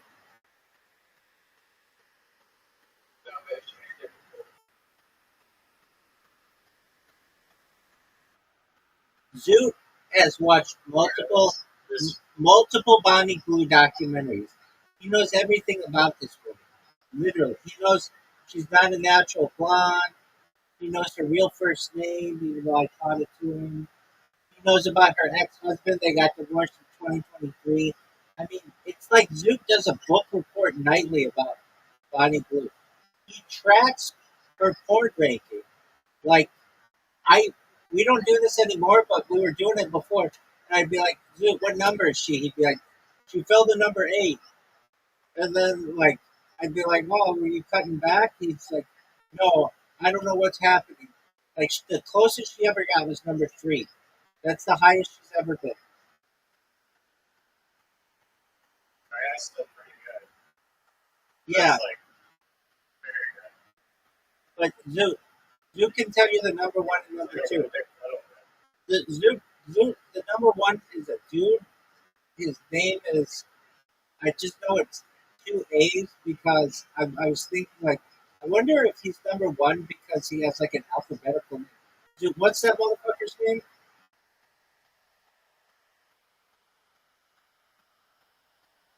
Zoot. Zoot is, like, the most difficult person with whom to communicate. Zoot! I agree. All right, Riser. Riser, let's go back. Let's go back to the Islam. Oh, let's go. No, he's not. Zoot, Riser. What about? What crazy was this like a weird ass story that I heard. Burma. Back when there's like some crazy like fucking war or something, and for whatever reason, I was like approved by like politics of it, but a huge conflict in Burma, and because of that, they had drones. So this dude was going, he was in Myanmar, or he's going to Myanmar to film this like nature documentary of like crocodile. And they didn't know that drones were like they didn't know that they were banned. They were like,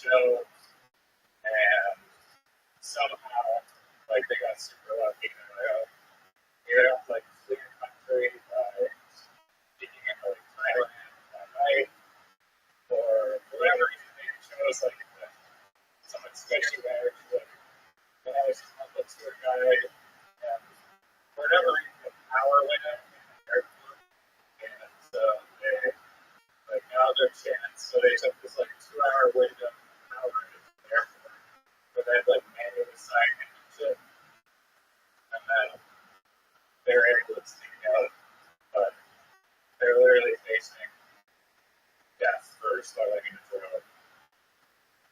That shit is wild. Okay. Yeah. What about a video game where you walk dogs?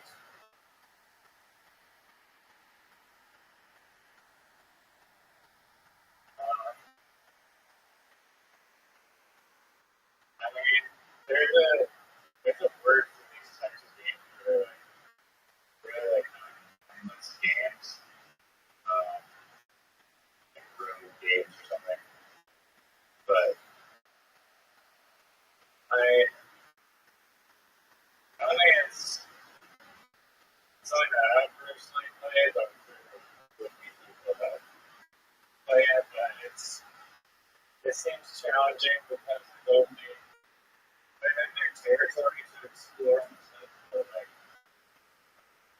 I don't know, it seems like there's not like a lot of progression and progressive sort of big thing for games.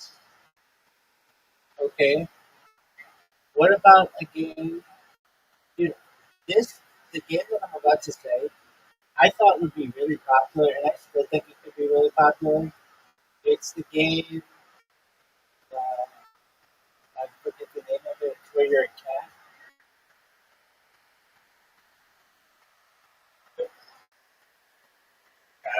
You are Yeah, it's kind of fun. Game, Stray. yeah, straight, yeah.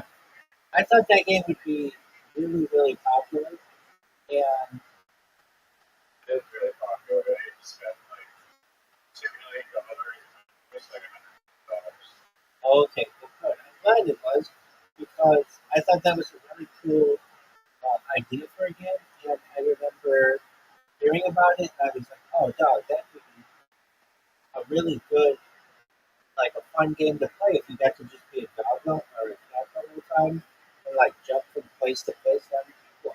I like games like that. Like, just give me a game where you are uh, an animal and you just have to live the animal's life.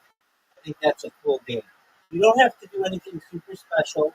Like, you could give me a game where it would be like, I don't know, this could just be a game. Actually, I have a like super good.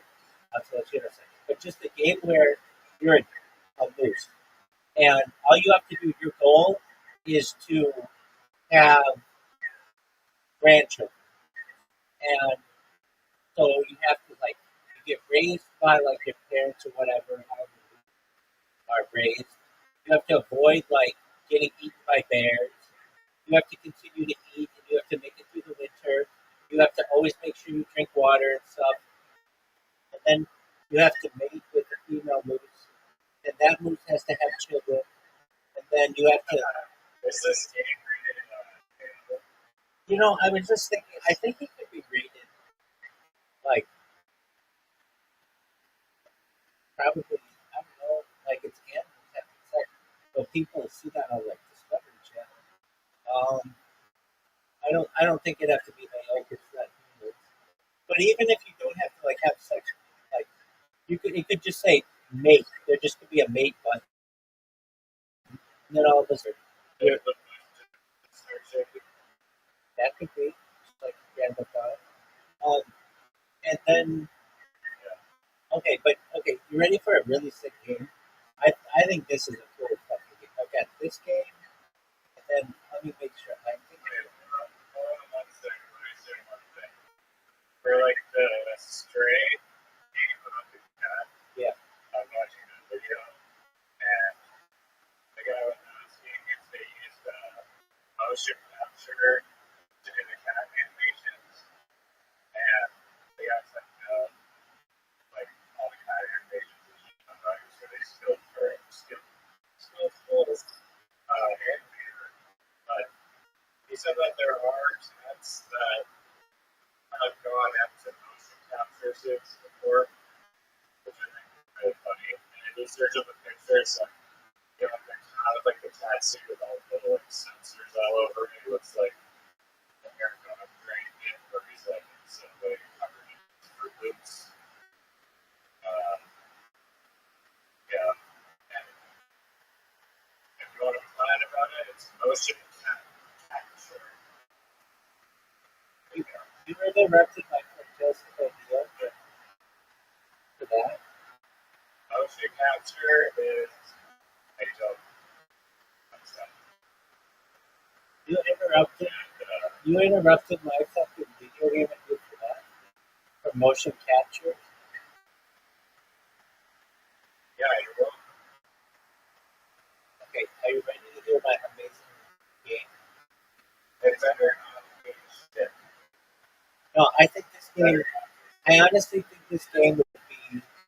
It's something that I've always wanted since I was a little kid, and I think it would be amazing. Okay, imagine it's a game where you can put different animals up against each other, have them fight to the death. So you could have like a polar bear fight a grizzly bear, or a crocodile fight an alligator, or a tiger fight a lion, and just Have you seen the simulation? It's like this popular Instagram reel. I've seen that. I've seen that. A million llamas, Right. 1,000 like Yes. giant Yes. lizards or whatever. Exactly. And then that would be the game. Is you just could create anything that you want, any amount, like within reason, maybe like under a million, have them attack each other. But then you could also like control them as an army if you wanted as well. Do you ever play the Total War games? They are amazing. It's like where you're a general on a battlefield and you can control like hundreds of guys at once, and like depending on how you lead these guys, you can either have them all die or like be victorious. It's an amazing game. They made a bunch of them. They made Rome Total War, Rome Total War 2. They made like I think Egyptian Total War or something like that. They made Napoleon Total War. They made Medieval Total War. And it's different than like an Age of Empires game where all the guys, like maybe you can have like 40 guys total. You can have hundreds of guys in this game. And it was like advantageous to be like coming from like the woods or like from a higher ground and stuff. Just really, really good. And then you want to like protect your archers from like, the cavalry and stuff. Very cool game. Very, very cool game. Like, they're so cool that I downloaded them on my phone, and they don't work very well, but nevertheless, they're a game that I'll even pick up. Okay, so there's the game where you, like that game, whatever. You put guys up against each other. That's a tight game. Uh, what about a game where you, I like games where you like move up in the corporate ladder or whatever. Um, okay, I was talking about sim games. Dude, what do you, what the fuck are you talking about? What do you think about, what do you think of, yo, dog, what do you think of my honeybee game? Riser. Riser. Riser. What the fuck, Riser? This is the worst. Riser, this is the worst. Riser.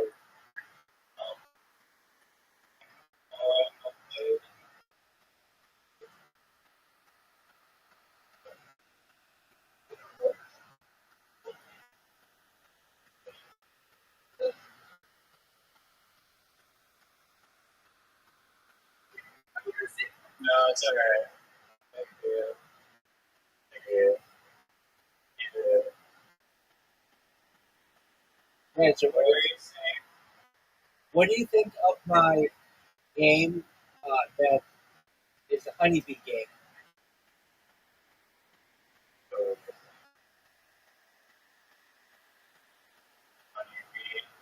Yeah.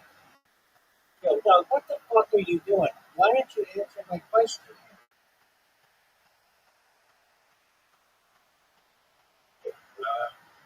I was sorry.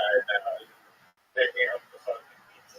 Doug, when I care about your pizza, I'll tell you. What do you think about my honeybee What was game? your fucking stupid fucking board game? I didn't. There was a board game. What do you think? No. Talking about board game. No, what do you think of my honeybee game? Google that sounds like a fucking ant simulator all the time. I feel like it's probably honey fucking beast.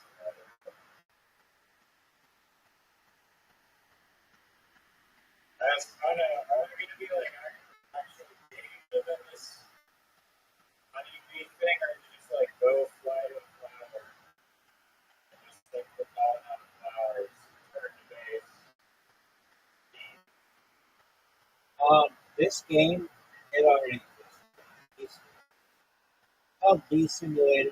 If it's available on um, if it's a, if it's available on Xbox, I feel like it's pretty popular. Like in order to get on a console, I feel like it has to be really popular, right? Uh, Oh, I I remember. forget how that works. I know some guy building a space game that's like pretty tricky. It has like anti-gravity sort of, or it's like usually like but I they're remember. saying that you had to fix Xbox out of the game, try to get it that way by just fixing the game Xbox. But if they think it's working, Okay, I remember the other game about which I want to talk. It is a dinosaur hunting game, and this has already been done, but it was amazing. It was called, I think, Dino Hunter or something like that. And you're put on an island, and you get to like choose different weapons or whatever. You get to hunt big, big, well, you start with small shit, like I don't know, stegosaurus. I guess it's big, but whatever. Like shit that isn't like an eat. And then you work your way up to like raptors and tyrannosaurus rex and stuff. And it's a real you're like shitty like prehistoric weapon, no, rock, spear. no. You have Okay. rock and spear. Uh, Humans and dinosaurs were never on the same continent, so they're like millions of years apart. So that doesn't really like, work. So that would be cool. But no, this is like a game. Like imagine you were put on Jurassic Park, but with guns, and the animals hunt you. And oh, that's another cool thing. What about that? Okay, so when I was a kid, we had this teacher who told us about this short story called "The Most Dangerous Game," and we listened to him tell us the story, and we were just like amazed that this this book existed from like the 1930s or something. Basically, the idea is that somebody gets shipwrecked on this island, and they make it onto the island, and they find this really big mansion on the island, and they get to they knock on the door of the mansion, they get let in, and basically this like really wealthy guy who lives there and gives them clothes and like shelter, food and stuff, and then goes and the people who like were shipwrecked or whatever, they find out that they are actually going to be hunted on this island. They got this rich guy, like only hunts people, and the idea of it is that the hunter goes out and tries to hunt the shipwrecked people. Are you listening to me? No, 289-681-9420.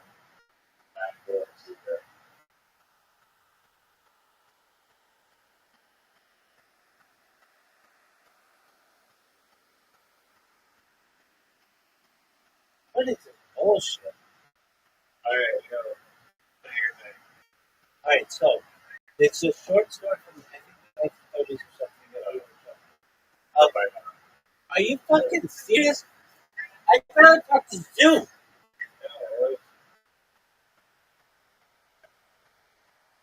Can the free one be the more graceful? There. Now, what kind of stupid ass question is that? Free one. This is the worst. Oh wow, This conversation sucks. that's cool.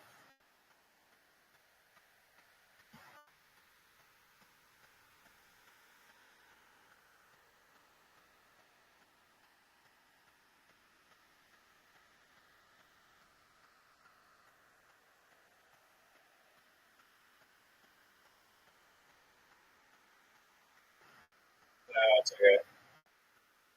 Thank you.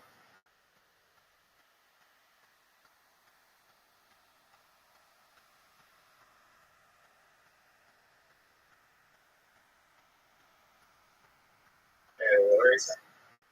I was saying that it sucks big talking with you because you don't pay attention to people. I was paying attention. I just had to look at the crowd. All right, then tell me what I was saying. Then tell me what I was saying. I was listening. Okay, then tell me. I walked into the dog. Okay. So if you were listening, I'm great, but tell me what I was saying. shipwreck. Yeah, okay, actually, that's more than I thought you remember. No, it's not a shipwreck game. Well, it could be. So basically, we heard about this story of a people who are shipwrecked. They get onto this island, and there's this mansion on the island, and the guy in the mansion takes care of the people initially. But what the people don't know is that he's a hunter, and that he's gonna hunt them. So they get up the next morning and they run away, and they're all running, trying to hide.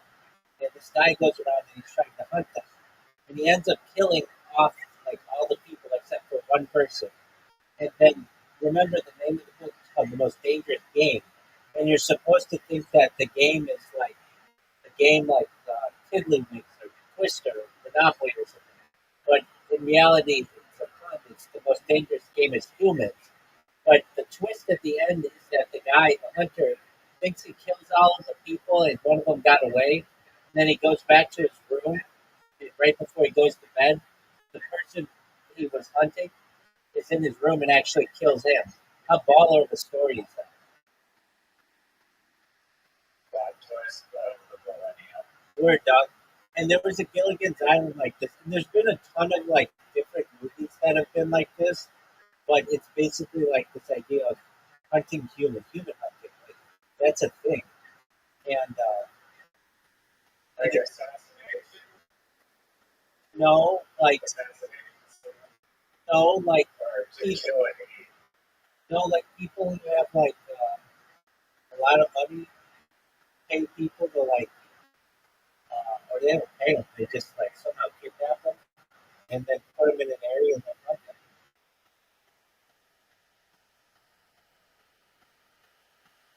So I go to some billionaires, some great. Yeah. In fact, have you ever heard of the Hague in like the Netherlands?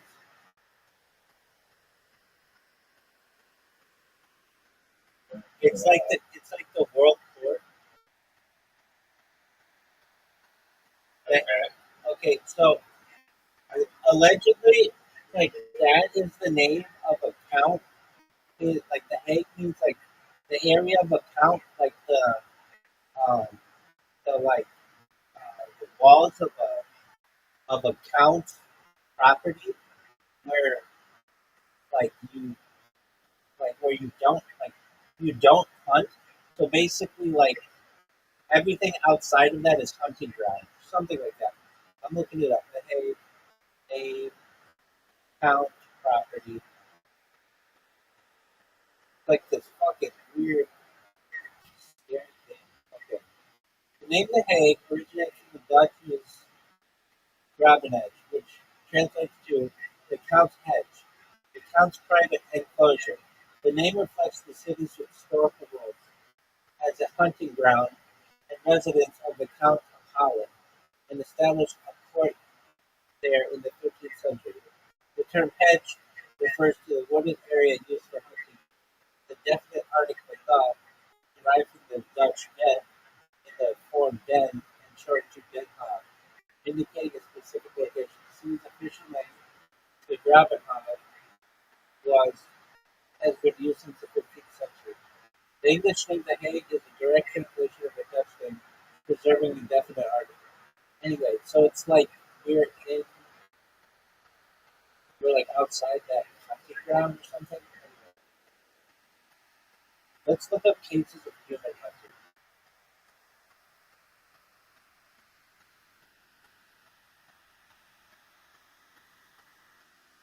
Human hunting is the killing of beings for other people's revenge. Historical examples: ancient Greece had it, the Netherlands and Germany, and in the 18th century they had them. That's not that long ago. Mexican government has had them. Uh, During the Selkirk genocide, livestock companies used to pose as third-party hunters to hunt down the people to make way for large ranches. The Spanish Civil War, the killing practice became popular among the sons of wealthy landowners. That was less than 100 years ago. The hunts took place on horseback and targeted landless peasants as an extension of the white terror. They were jokingly referred to as Reforma Agraria, referencing the mass grant of the Bitcoin government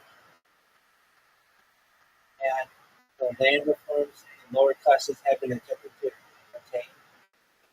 Between 1971 and 1983, serial killer Robert Hansen, who many of his victims into the Alaska wilderness, had released them so that he could hunt the women with a rifle and a knife. Damn, that's scary as fuck. For 12 years, and then there were allegations that during the siege of Sarajevo between 1992 and 1996, some rich foreign tourists paid by the army whatever were paid to take part in organized human safaris, where Serb soldiers would take out tourists into various special conditions so they could hunt the local populace. Isn't that scary? Sounds like fun. You're a dog. Alright. Hey, can I tell you this? Did I ever tell you this about Oregon Trail? Did you ever play Oregon Trail? I've heard of it. I've seen video of it online. I was kind of like, boring a little bit. Yeah, So, you died of dysentery, but dysentery. But back in the day, Oregon Trail was like an amazing game, groundbreaking. And there was this game that came out afterward called Oregon Trail 2, which was just as good, but it used video and it was really cool. Anyway, so the idea is you start in the eastern part of the United States, and you make your way to the on the Oregon Trail. There's several different ways you can go. You can go to like San Francisco or Sacramento or Oregon, basically going through some different routes. And usually, what you do is you go and you like hunt big game or whatever, like bison and shit, and then you like take in the meat so that your family has food, and you can sell the pelts and stuff. And sometimes you'll do trading with people, and, the, and like, like the indigenous people, and then you'll get like your axle will break on your Conestoga wagon, and your people, like maybe your kids will die, whatever it is. Like that's what happens. Well, I figured out this kind of a cheat to the game where you uh, basically could barter with people, and I would barter with people before ever leaving the the city, and I would amass like huge amounts of money, way more than you were supposed to ever have at the beginning, just by bartering with people at the very beginning. But if you've never played the game, you don't understand. This is really that much. Zoot, you son of a dog! What is up with Zoot leaving and coming back? Zoot, how are you? Oregon Trail.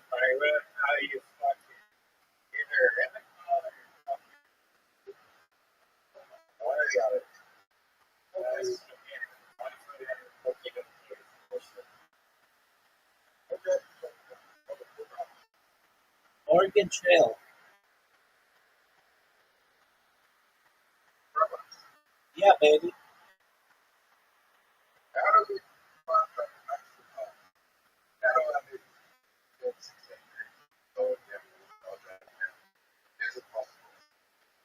Um, well, there's time travel. There's time travel. We're done, guys. This is a developing story. There's a pretty famous actor and producer named Rob Reiner in the United States, and there were two people found dead in his home today, which is kind of freaky. And LAPD is investigating.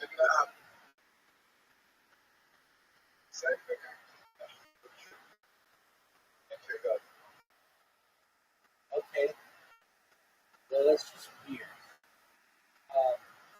Okay, so Zoo, I know, Zoo, isn't that crazy?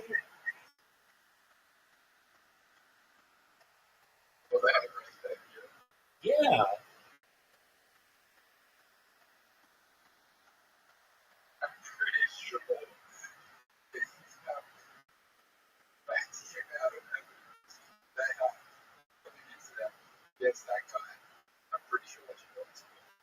I know.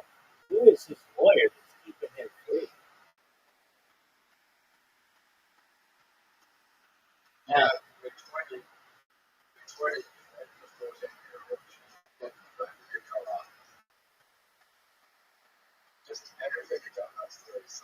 well, yeah,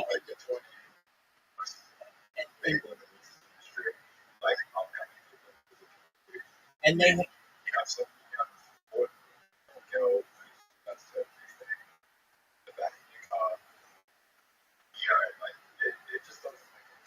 and they have records of them up in Santa Barbara County, and they basically froze this girl's body, and like parts of her were like decapitated. That the LA County coroner, stated that they don't think they'll ever be able to figure out a cause of death, and this guy is still free.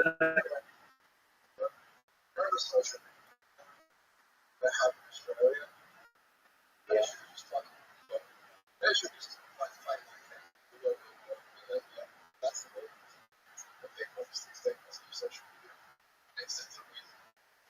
Okay. So, Zoo, if with that social media ban, you can't be on it at all if you're under 16, not even with a parent consent.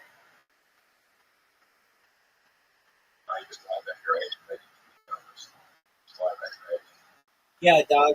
So is it like a porn site where you just put your age above 18 and then you can go? Okay. Okay.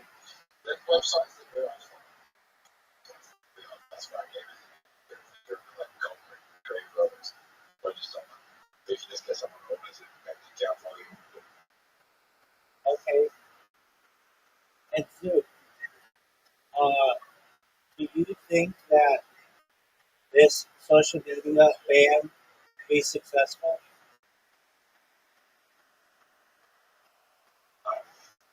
No. Okay, so if you could invent any game that you asked me the question, could you be 16 again with all the knowledge that you have? There may be some types of medical uh, therapies in the future, like might be able to reverse engineer medicines that may be able to either slow aging or eventually reverse it. So there might be the opportunity for you to be at least in the body of a 16-year-old, but with the knowledge that you have today. Is that what you want? No, I want to get like trying fucking my mistakes. I did. Okay, did you tell Riser about those mistakes? Uh, yeah, Riser, I would stop myself in so uh, uh, man, you know what I thought was? I thought no, was gonna believe me, but a month after like I left that school, because I was like, I left this girl, which was for fucking crackheads or that's cool. But anyway, a month after that, he put faces, he put his own faces and spread it across the office. Like school office. I'm pretty fucking sure I had told anyone in that school what happened after that is I don't think they would have been a person that they still would be believed. I believe right? He was a young man. He was young man. I was 15 years old. I think stuff. You know how much shit I would give back.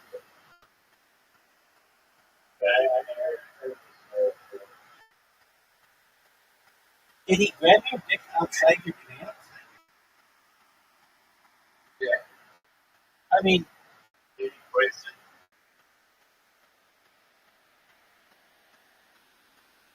I don't know. We used to. Did you twist it?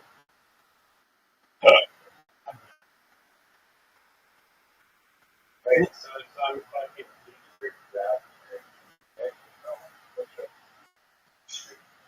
Dude, we had this thing called Chewy tapping, where you like tap a dude's crotch with the back of your hand, but that wasn't like we didn't see that as sexual assault at all. That was just like pranking. That was just pranking the person. Yeah. That's sexual.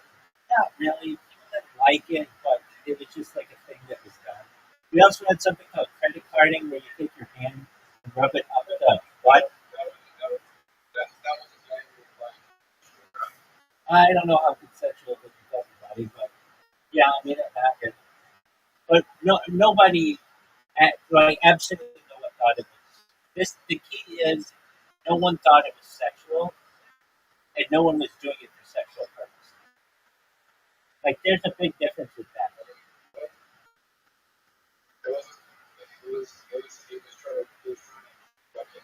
He was trying to stop so I think I would tell that. Okay, so his wasn't sexual either. It's sexual assault. Yeah, no, I agree with you, but I mean, then like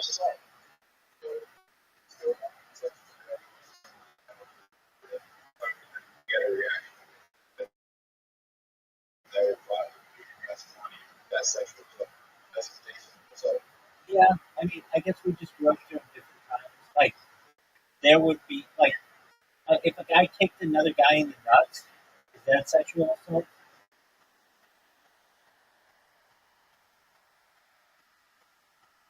I got that's all sexual. So it's sexual assault. It's just that. So What's the difference between kicking a guy in the nuts and punching him?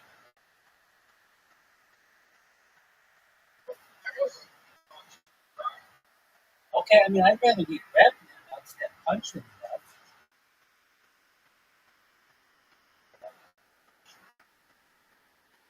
Would you rather be? I mean, I was.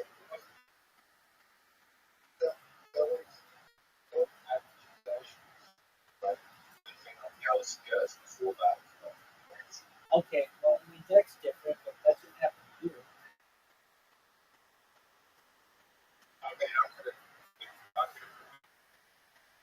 You were 15 years old. You couldn't have done it.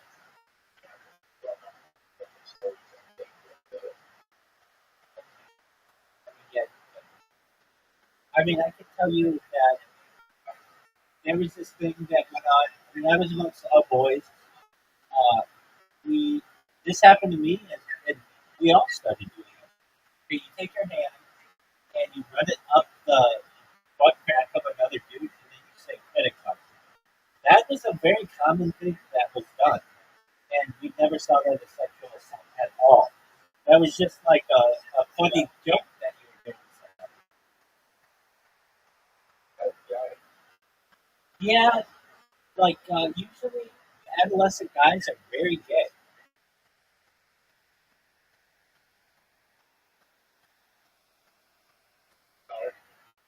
Yeah, it's pretty common. Like on sports teams and shit like that. Like you just like some things that would be considered gay because you're really close with them are not like no, there's nothing like that. It would be like if it were done in a sexual way, that's one thing. But if it's done in a I don't know, adolescent way or a all in good fun kind of way, it's different. Riser, have you ever heard of a Jimmy Tap?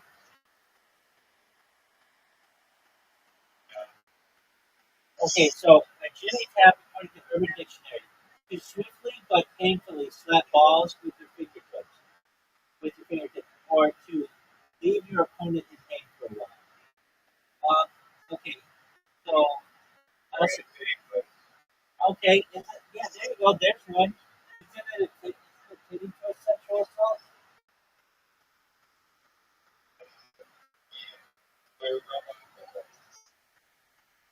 Okay. Did you stand up?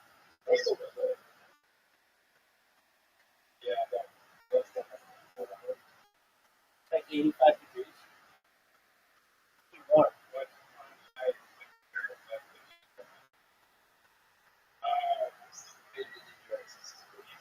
Let's hear him.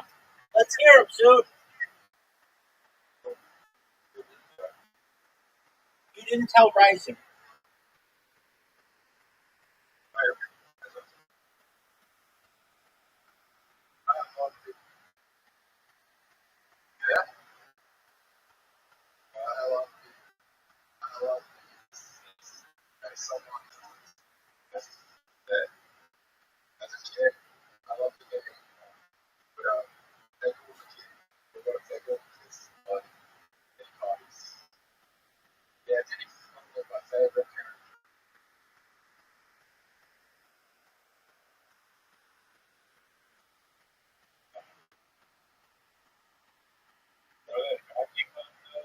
That's what I wanted to say. There. Yeah, but is he in Mario Party? Diddy Kong gets in Mario Party? Okay. And then what's your other joke?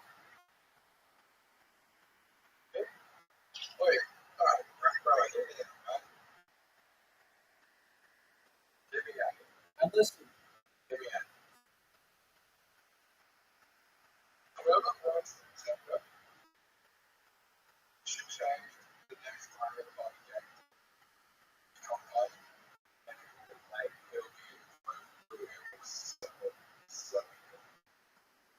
I was just thinking that you've got a pretty good premise here. Said something like how many of you have ever played Mario Party? It's a lot of fun, right? I was thinking though, what if they changed Mario Party into an orgy? And then you could go into the different characters and they're like, who would be the best one in an orgy? I was thinking like Yoshi's got that tongue and Donkey Kong super strong and like you can, like there's something there. I don't know all the different things, but there's something there.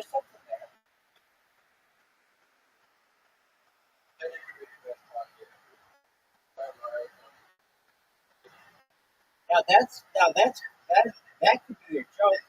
Do you say that's your punchline? That basically you say, wouldn't it be interesting if Mario Party was made into an orgy? You've got Yoshi with his long tongue, and Donkey Kong with his big muscles.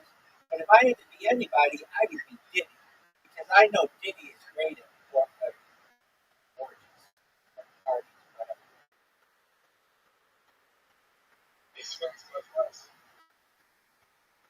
That's been the rumor for a long time. Same with Kanye West.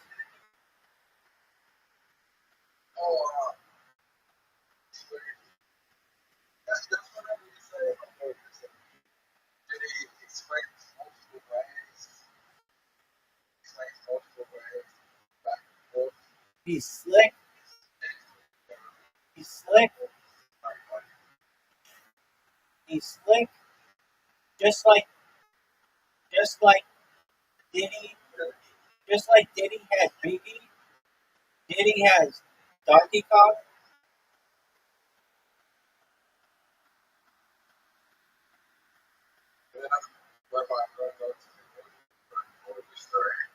Oh, tell Riser your origin story, dog.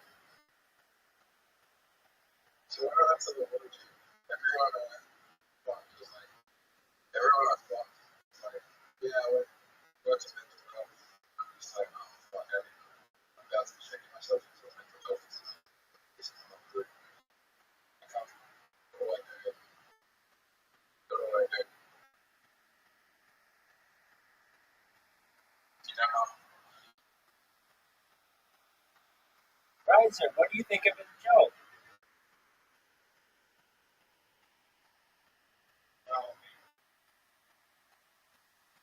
I don't know. Maybe not.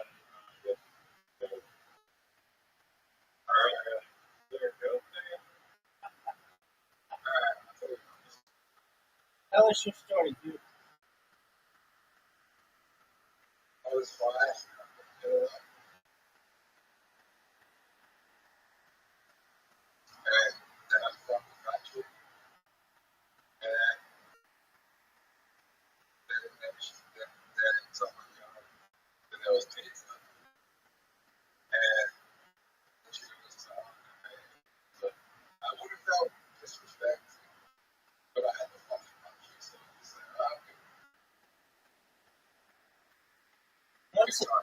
Once again, I know that that's the joke, but we need to work on the punchline to it. So what's the punchline? The fact that the girl not having sex with you need to or that you had the munchies?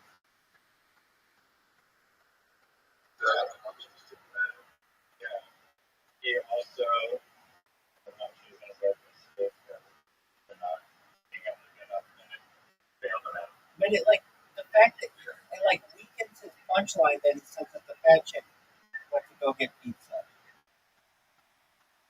Like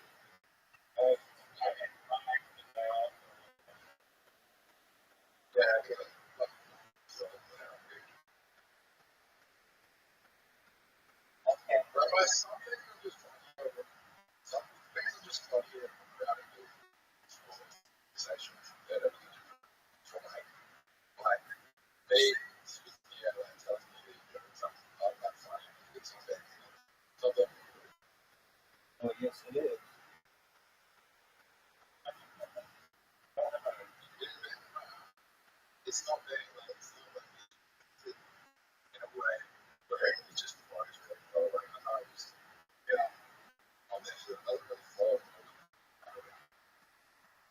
Okay. I agree. Let me know. Ready for it.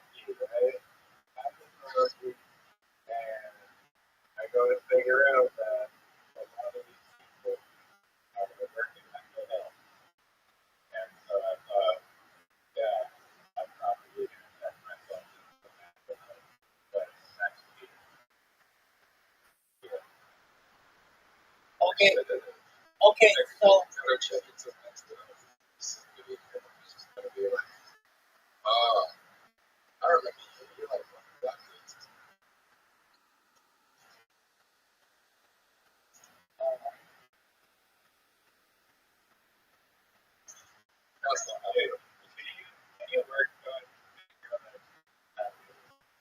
wait, that's what I said. Riser. That's exactly what I said to him. And he says that kind of joke, those kind of jokes aren't funny.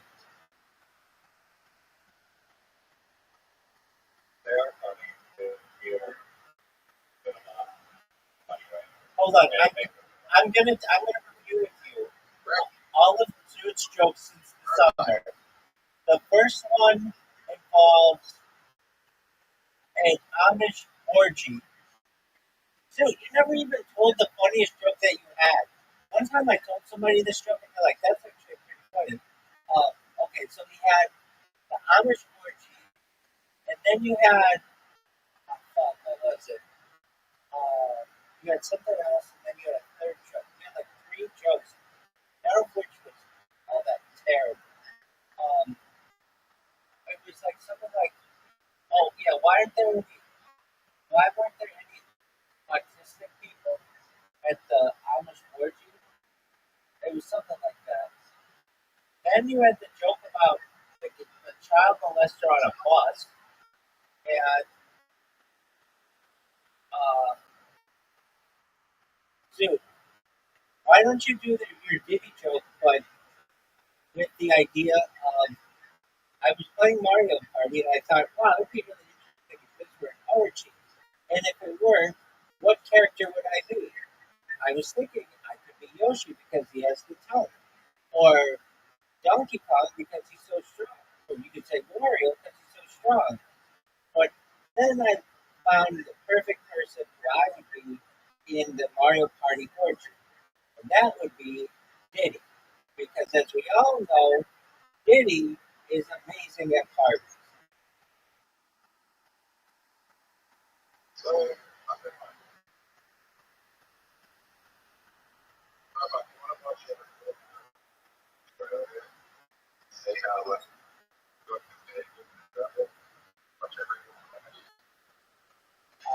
Will you stream them in here? If yes, then yeah, I will.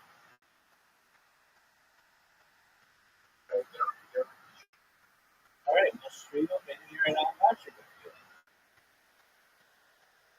I watched every Kill Tony. I've watched every Kill Tony. There can't be more of your Australian show than there are Kill Tonys.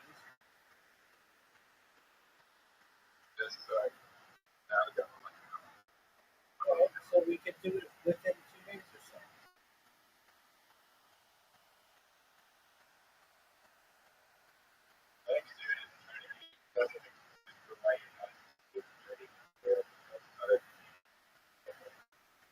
But they go.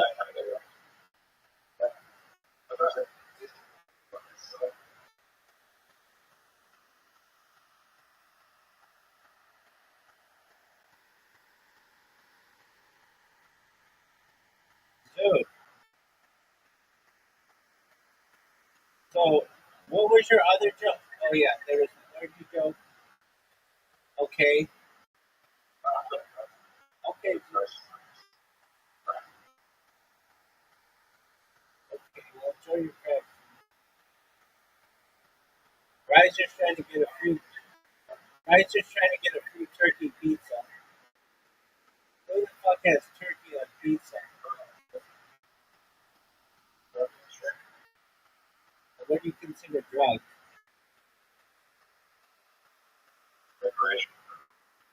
Uh, yeah, I've done a ton of it.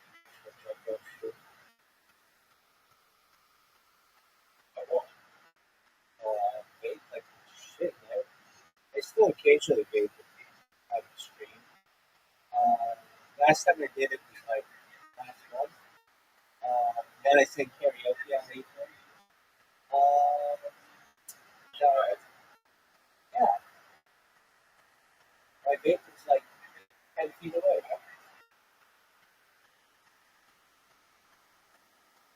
Uh,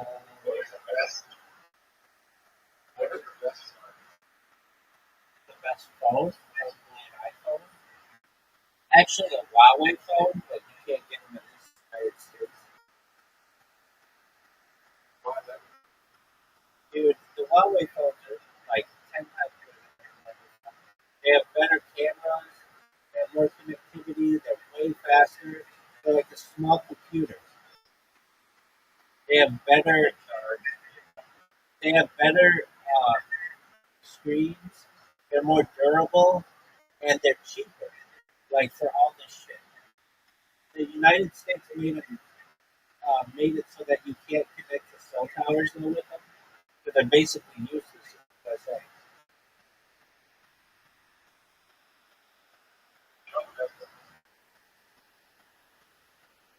That's the best phone.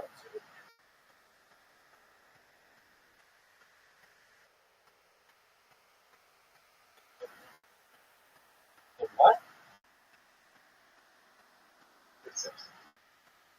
Okay, what's the Simpsons phone?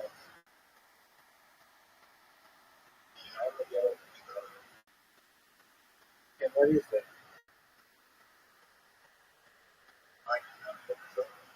Okay, what is it, dude?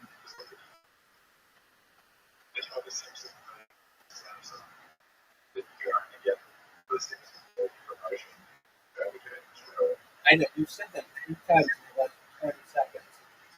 I know you could only get it in Australia. What makes it so good?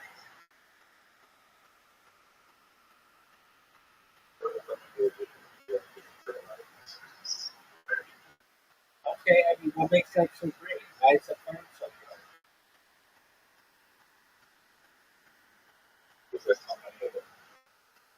Okay, but you still haven't said a single reason.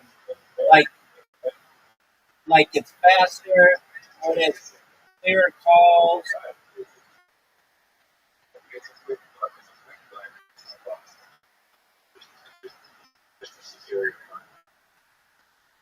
because it has the Simpsons stuff on it. Dude, I remember you telling me about this phone previously.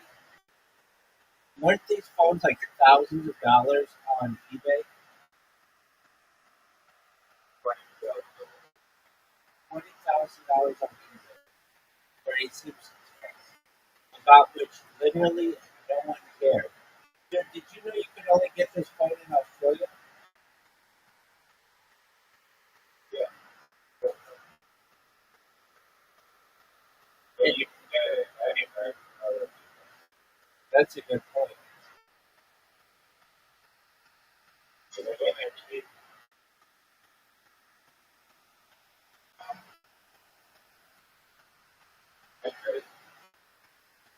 Yeah, what do you have to say?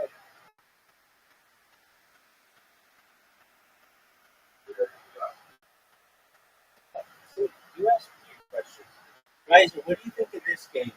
Where you can choose any kind of boat that you want, and you have to sail around the world or whatever, like get it around the world.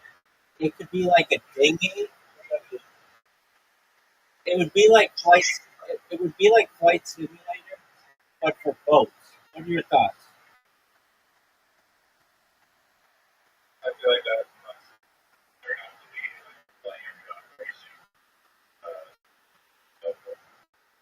Have you? And isn't it weird?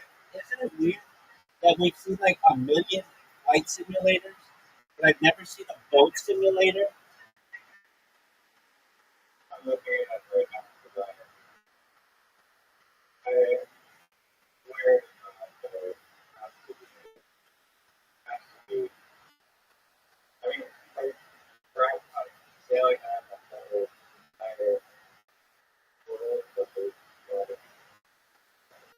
Yeah, it's called it's called it's called Seafarer. The ship's on street on steam.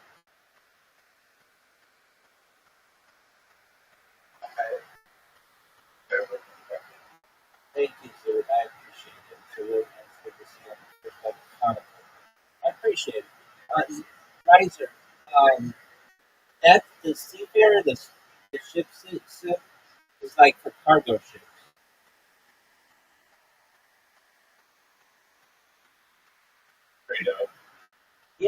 I don't see. Dude, I'm a riser.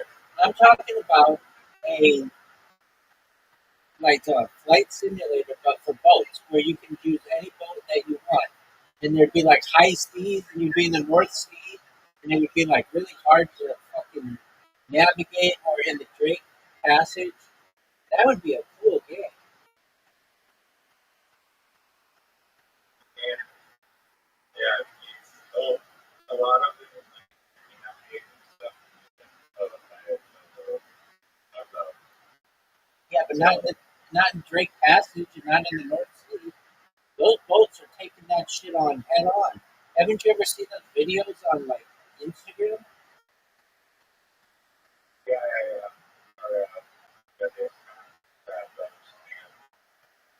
Or Right. I can't really grasp it, but you flip the boat, you really suck.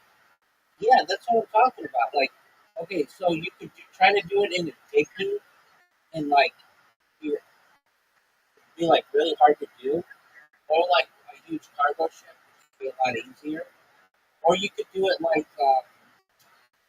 you could like re, uh, you could like do famous, uh, you could reenact famous explorers like Magellan circumnavigating the world, but he died in the Philippines, but like his crew was able to circumnavigate the world, or like Christopher Columbus, or Sir Francis Drake. That would be a really cool game. And looking at this, the guy, I know, I saw that too. It like just came out. the graphics, Right. Well, wouldn't that be a cool game? That's different though. Where I'm talking about, you have the whole world, like a flight simulator, but instead of flying, you take the open ocean.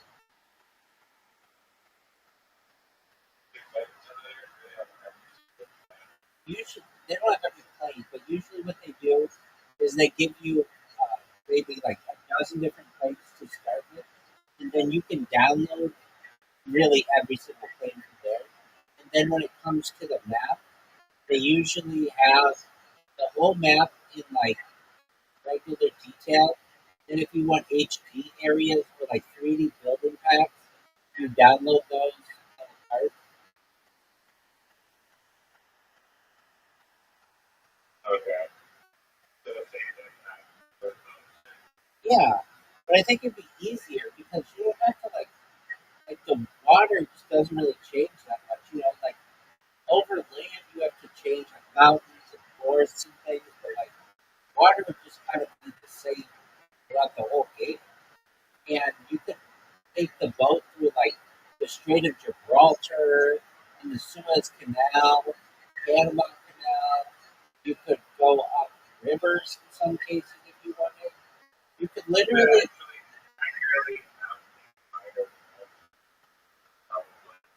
It's not. It's not hard. All they do most of these games just base it on Google Earth.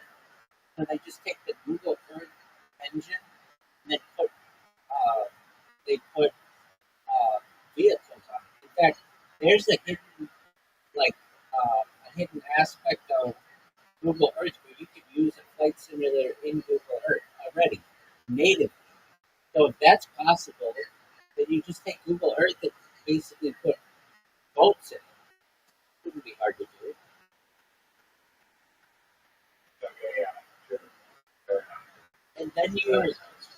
And then you just have to have the water like moving, and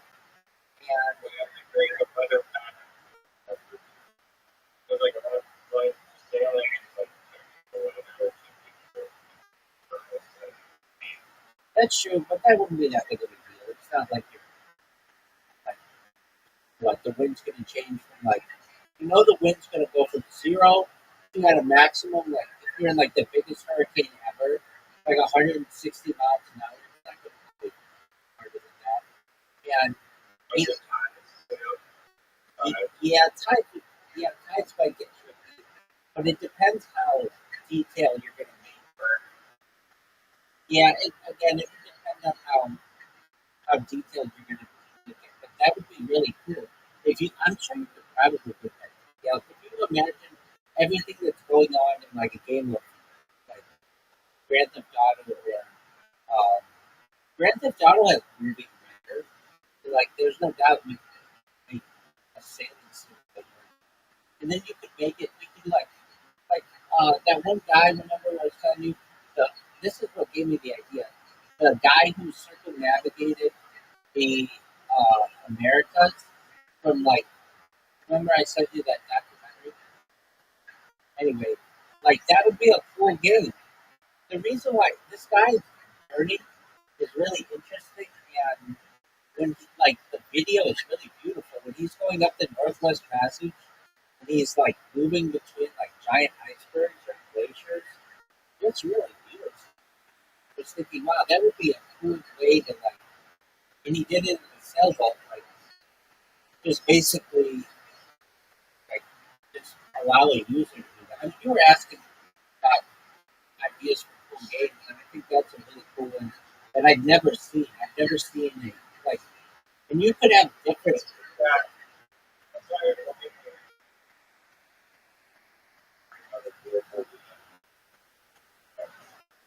I mean, then I know what I mean, you think about it. I mean, that's not really good. One of the flying games that like, right? Whatever, or except 247. Then really well. exactly. I'm just saying that probably the reason why it's not made is because it can be pretty boring. Like when you're out on the open ocean, what's there to do? And how long? Like usually like cross country, cross ocean, like that can take like 2 weeks. Like it would be kind of slow and pretty boring. And like, what are the goals? Like, okay, imagine you were like a cruise ship. That's what you have to do. How about like a cruise ship captain game? That would be cool. Where you go from port to port and you could like get bonuses for doing things correctly, how you land the boat or whatever. I mean, that's like fun. I'm surprised it doesn't exist. It seems like that one that launched in 2025, ship one, like that has a chance. But okay, That one has great stuff. I have to see what I get and the card is just the card okay, that's cool. Uh, I want a game that I can be like the Titanic captain and avoid the iceberg, or just be on one of the boats, or like be on a sailboat and circumnavigate the Americas, or be on a canoe and go down the entire Mississippi River. That would be awesome. And you'd have to avoid shit. Or like the, or like the, exactly like the Amazon guy. You know, like that. Like basically, just do the whole thing that the Amazon guy did, but just on a canoe. I mean, they already have it. Sports swim, yeah. That would probably be kind of boring, but for canoe would be too. There was a game called the Amazon Trail, and it was from the same people who made the Oregon Trail and the Yukon Trail, and you would be on the Amazon. This was like a traffic issue. Basically, you would have to avoid like trees and rocks on the Amazon while you were going downstream. So I imagine it could be similar to that, but it's more realistic. All right, how about a game where, well, really the best game? Okay, we're asking about games. Imagine a game. This this might take a decade or so to make, but I can imagine one of the next Grand Theft Autos or whatever, like, or maybe a game similar to Grand Theft Auto, would be where literally every building in the world is 3D populated by AI. and you can walk into anywhere you want, and it just uses the Google Earth engine, and you can just walk around, and you can go in like towers and do whatever you want. What are your thoughts on that kind of game? Like literally take every building that's on Earth. I watched a video of the guy testing out the current state of the art for reality headset. It's like a $10,000 headset or something. And so he went through like 3 stages. There's like the first room, second room, and the third room. The first room, he walked in, and basically he goes out like a switch so real, you can between VR and reality. Like it's totally condensed stuff, whatever through it was VR. And so like the first room was like breaking in line because they had like this big they did like a virtual world, and then they took out whatever context they wanted there and then put it into VR, so it was like a door from your world in VR. And so they like very quick of like this like theater basically, they were like portal from like the fake VR world into the actual real world. And he said it was like create like the document process stuff because it literally like the actual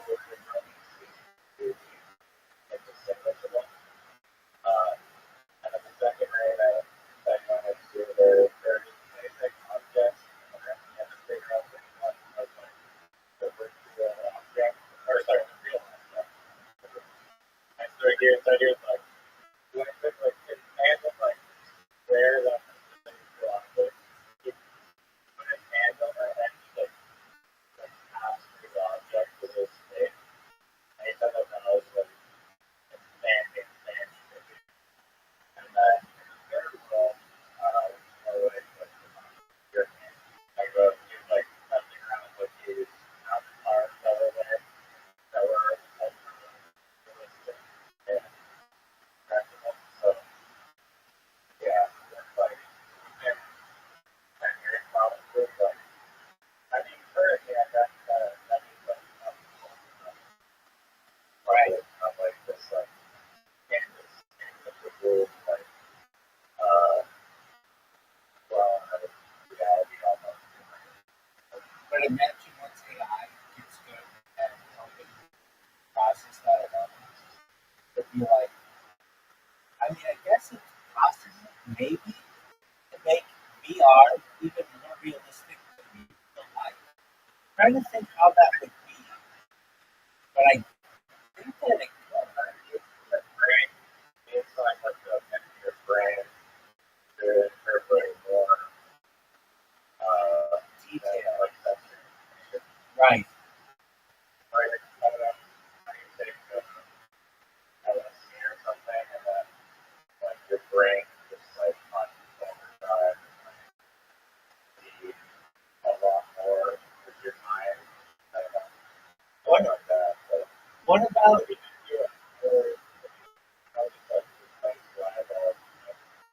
a million like montage or something. I don't know. Make your touch what about, modification VR. what about using Google Peloton, like, um, like a bicycle machine? Oh, I'm seeing a game actually of a guy cycling device releasing a video game like a full-on virtual sort of box like racing real people from every environment. So it's like having a real like freaking like sort of box. I get that. So What I'm talking about though is that you just go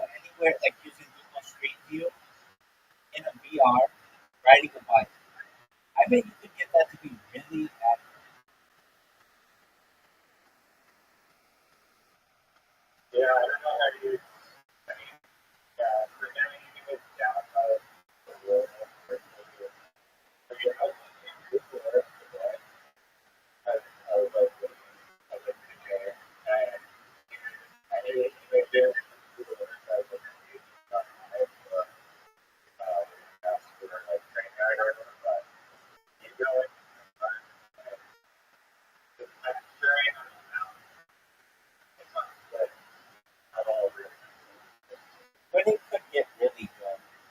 If you had it like, hey AI, wherever I am within like I don't know 1,000 meters of me, I guess that's a kilometer. Just make the detail really really good, and then if it's like really far away, it doesn't have to be textured as well. But as it gets really close, make it super accurate. It could do a really good job of it.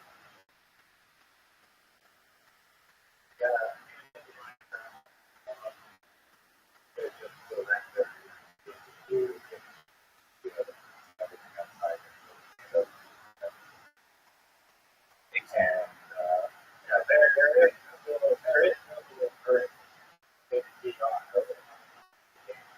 Right. Yes, sir.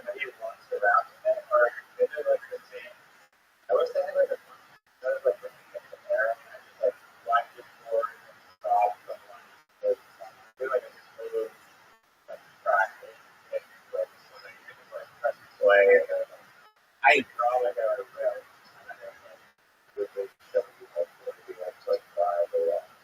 I agree. The reason why it does that jump forward is because they don't take pictures that quickly. It's just whenever they take a picture, that's the next jump. Um, I agree with you. I think that's an excellent, 100% excellent. All right. What about a game where you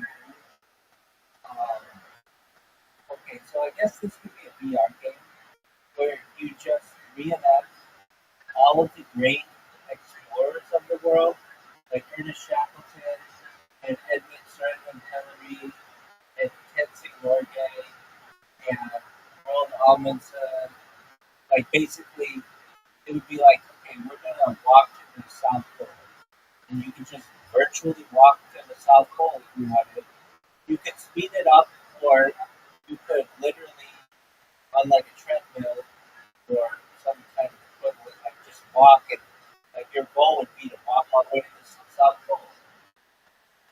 What are your thoughts?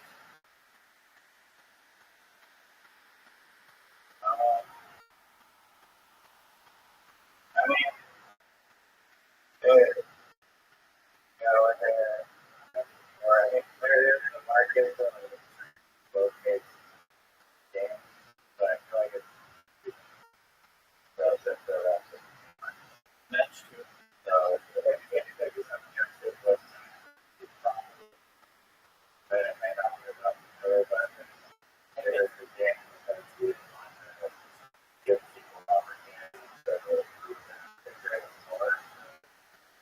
That's an excellent point. Excellent point. Okay. What about a game where you are? I'm sure this is probably a game, but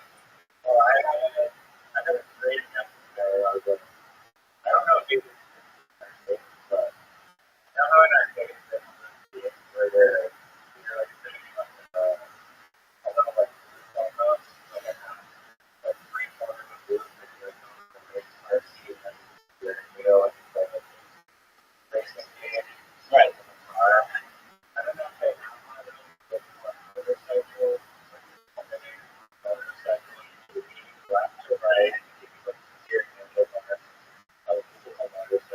Yeah, they have.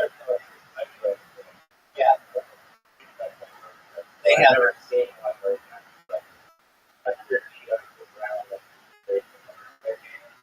You can't.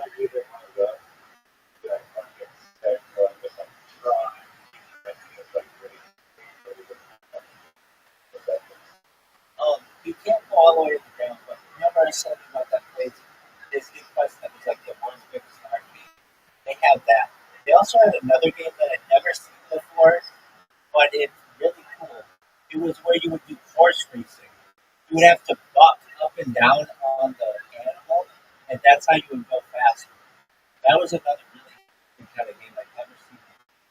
But yeah, I've seen the motorcycle one where you have to like move one side to another while riding the bike. I've seen that, and but like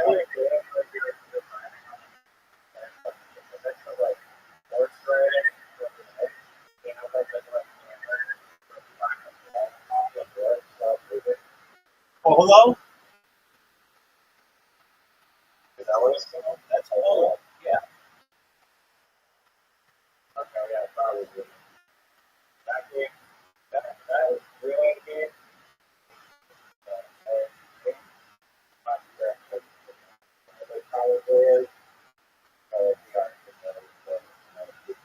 Maybe, yeah, that might work. But I've never seen a polo video. Polo is such a niche sport. You have to be extremely wealthy to play it. You have to have a horse and like on the stable shit. That's like perfect for Yes, it is. How about falconry?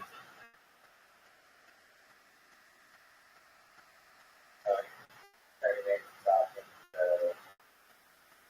Yeah, but then you could like see a first person view of the falcon. You're not trying to play Falcon. Well, what's the objective of the Falcon?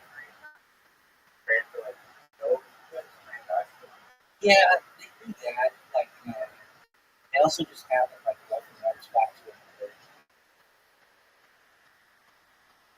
As I recall, it's something like maybe documentary, like no documentary on down on an Amazon for so like this girl, you know, trained like people and after they're doing people for hospitals.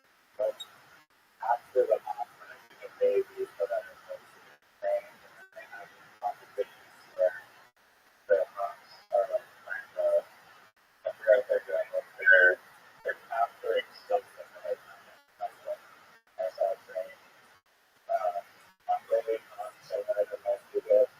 Also, it's nice and actually very possible for the sign up for even in Canada they have vision racing. So I think vision racing is another possibility. I don't know if those exist. all right. What about uh, okay? So we talked about biking, like a biking simulator, and a you know I'm surprised it's just not a walking simulator where you can wear VR and just walk where people Earth is.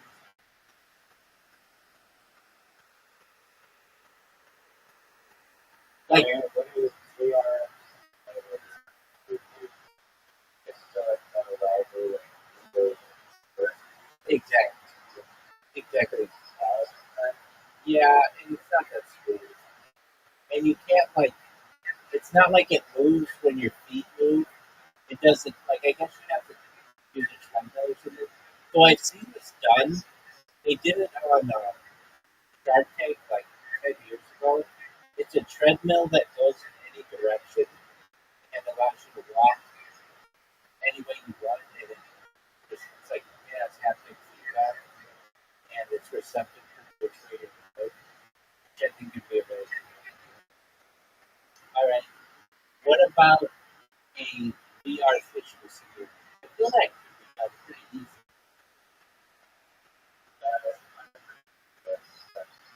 Yeah, but I would want it to be really realistic, like not cartoony. Like you could finish the real shit. yeah, so hard like noise after maybe watching Do I still? the They just play the song. They just play the song. That's probably good. All right. What about a VR game where you? Oh, this would be. You remember the game Bully? It was made by Rockstar right after they. And it's like a game where you're in a prep school and you have to like there are like gangs in the school, like little preppy gangs, and then you like people bully you and you got to fight back against them. But if you like throw a fist or something, the principal comes and throw you out of school, or, like give you detention or something. It's a really good game.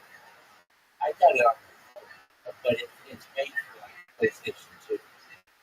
was once a really positive game because Rockstar became extremely uh, uh, distracted by random download and having put out another movie.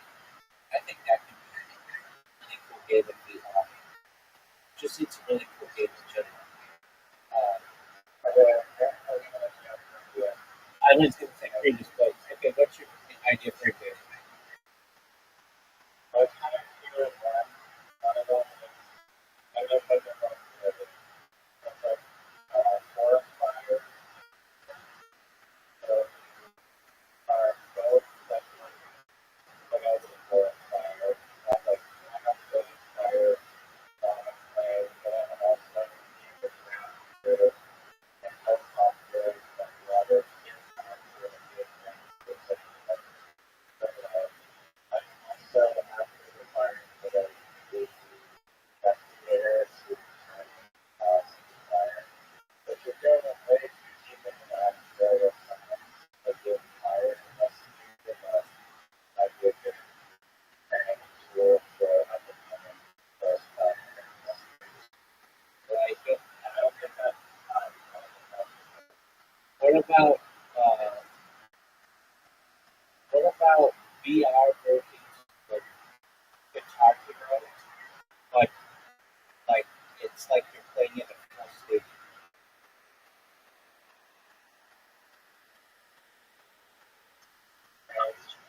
I mean, I'm thinking if play like last week, it's third party has made like I know the third party has made like the pickleball whatever it was like like literally all they have to do is stick or bar and microphone all those like rock band game that they probably they made it also the rock band game is like super popular that came out like people software so younger and I specifically have a lot of rock band so basically I think they're like a certain size but they also like so many rock band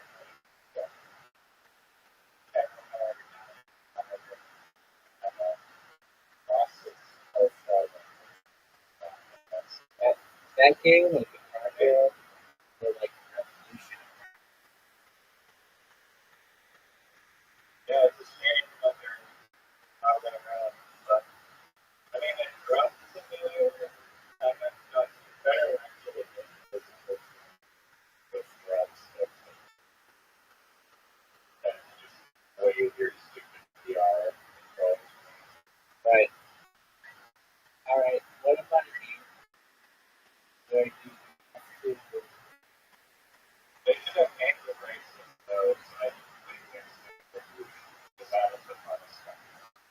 That's a great idea.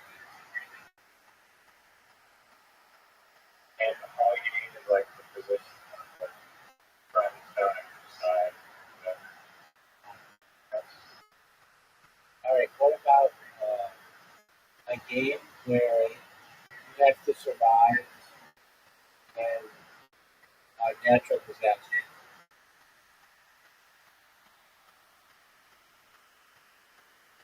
Don't have any natural disaster. like a hurricane, a tornado, a tsunami, a blizzard. That's Like a 20-second earthquake. that could be. What would you do to get away? That definitely could work. What about a virtual game I with don't know, like you get like a volcano coming after it. dude?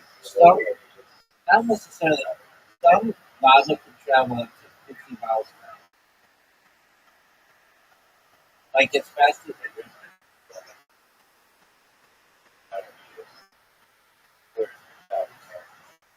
I agree. Okay, what about a game where you have to dig to the center of the earth?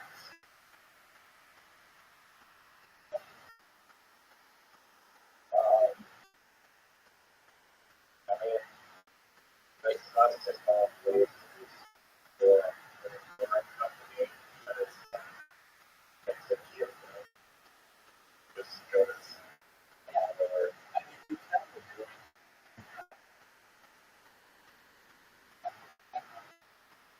All right, what about a game where you have to successfully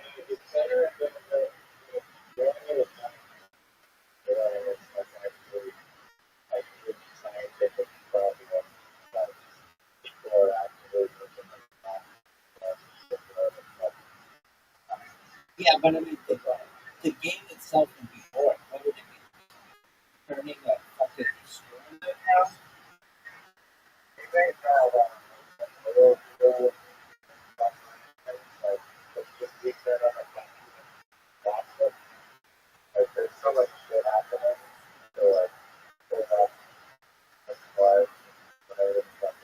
That's true, but how much fun would that, that's true, but that's true, but how much fun would that be like in a game?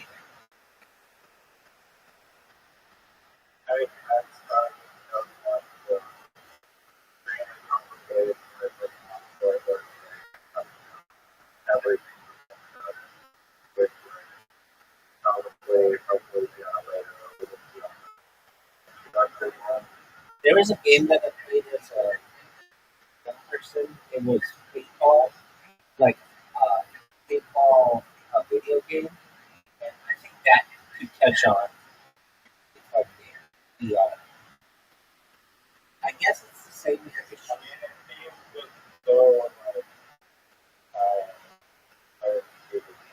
right. So why wouldn't you just so why wouldn't you just have the guy die as opposed to try to paint? I don't know. Right. I mean, I guess you could make it for little kids, and then you wouldn't get like the age issue because it's just paintball. I'm not saying that's any better.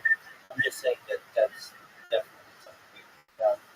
Okay, what about, I bet this exists, but maybe not, where you have to build a building using a crane system.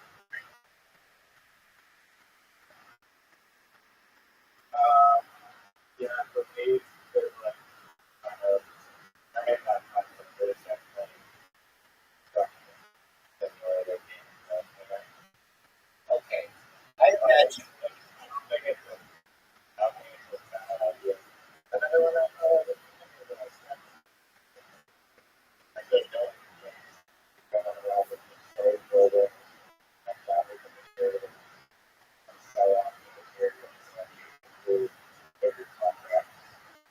that's a really, okay, what about a game where you, uh,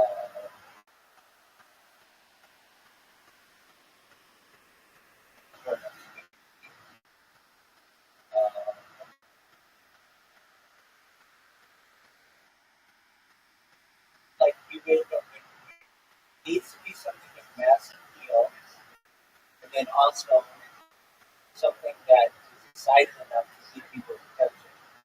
Like, well, okay, here's one that I don't think, I mean, I kind of thought it would be successful, but it's way more successful than I thought it would be, and that's truck driving simulator. Or even better, Canadian truck driving simulator. Are you familiar with this?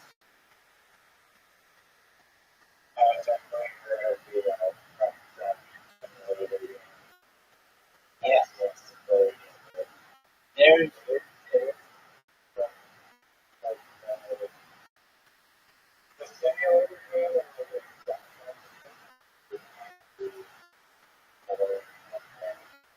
like,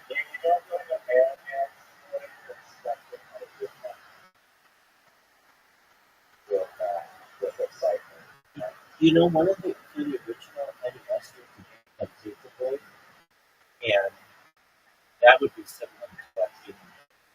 You just went around dropping off papers and avoiding dogs, like rainbow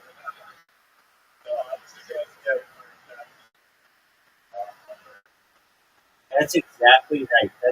I think that was a real dog mode. There'd be like people playing out of their driveway, and there would be like a random crack in the street. Like that game was one of the most popular games of all time. I know entertainment system, and I could see that. I could see something like that. Like basically, we're getting into virtual delivery. Like it could be a DoorDash driver or a Grubhub driver or an Uber driver. At a certain point, you're like, hey, you can do this in real life and make money doing it, as opposed to just doing it virtually. But I mean, if you've ever seen any of those Grand Theft Auto role-playing simulators, like people almost like the realness of it more than they like the fancy.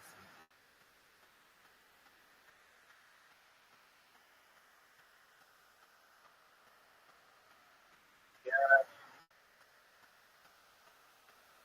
yeah. I agree with that store, but kind of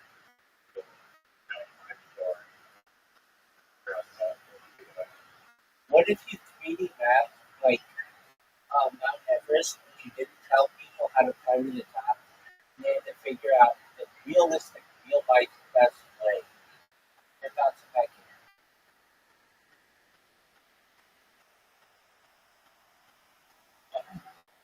Dude, how Oh is yeah, yeah. Actually, I think the puzzle game. That's style. Catch up with problems, and that's just like differentiating. I think yeah, there's potential for a little impact to the amount of. I mean, it's very much about how it's well, it would, specific per person. yeah, I mean, I guess people would just, yeah, like it would be like, hey, imagine if there weren't any people who had traveled this previously, and you were just an average person. What would be the most efficient way to get to the top? And if you chose that way, would you survive? Yeah, whenever I do business, Right. Okay, I stand up for the Sherpa. Though. The Sherpa is not. It's a the Sherpa are a type of people. It is not necessarily someone who carries shit on a mountain. That job is known as porter, PORT. But the Sherpas are a people, and I represent them. I like to do my best to protect them, even though they don't need defense. So, like, too many people think that the people who carry shit on a mountain, and that's not true. Sherpas are a people who are good at doing that shit, but doing that, the actual act of it, is called a porter. That makes sense. yeah, it's like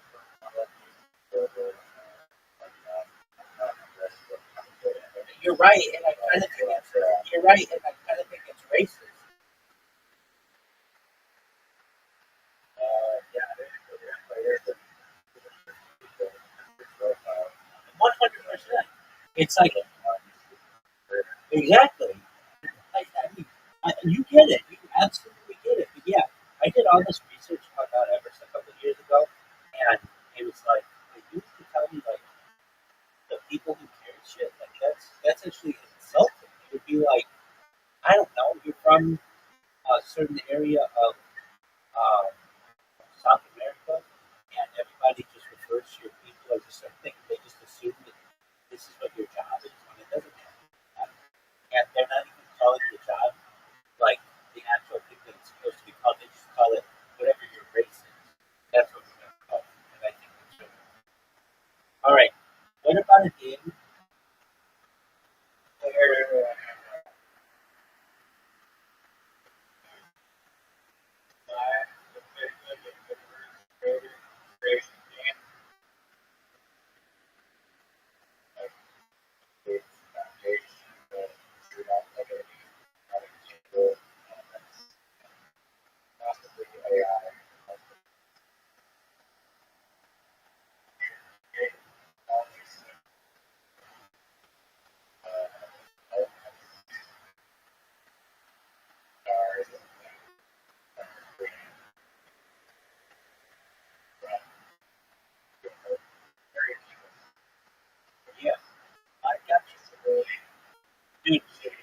So I did this once, mathematically.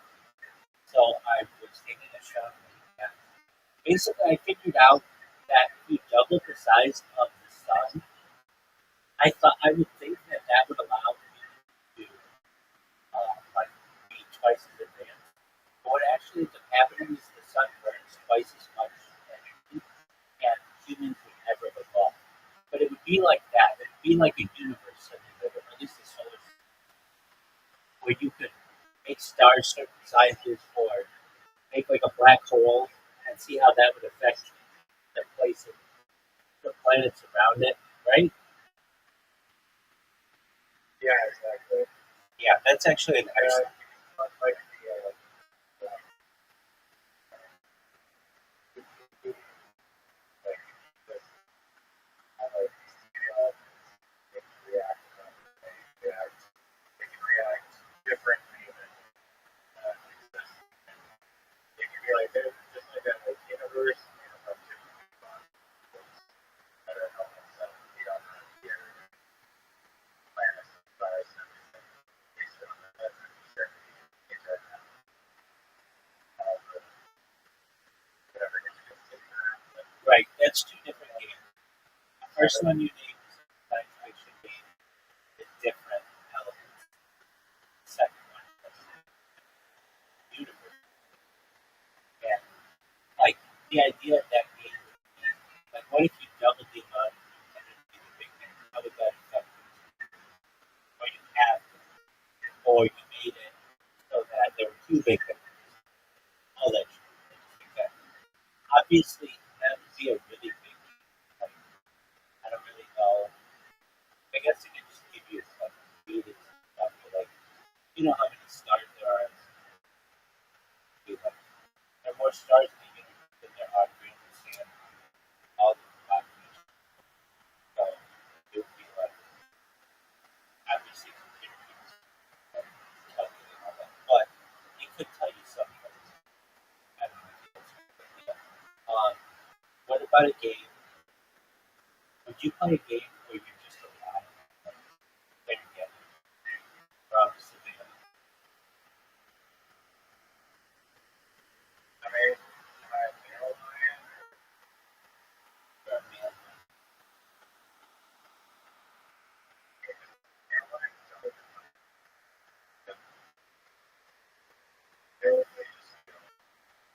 Okay, that will make you a cheat.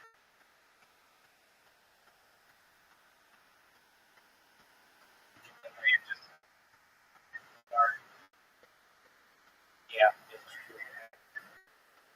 Okay. Um, what? Okay, this is weird. This is, you get to pick to be any animal that you want. Try to kill the most amount of people. And like humans can literally tag, like to really like team up and try to kill you. I'm thinking like a polar bear in Alaska goes into one of those really small towns, start feeding people who have to arm themselves and trying to kill you. That game can be busy. Or the same can be done from like African stories where you go into some little tribe, whatever, and do all their shit. Or what else? Like a rattlesnake. If you rattlesnake on a trail and just fight people. Basically the opposite. They, they, or like a mosquito. Big mosquito. But, okay, they used to have these games. They were really big in the United States. They would be like big game hunting. But instead of hunting animals, animals hunting humans.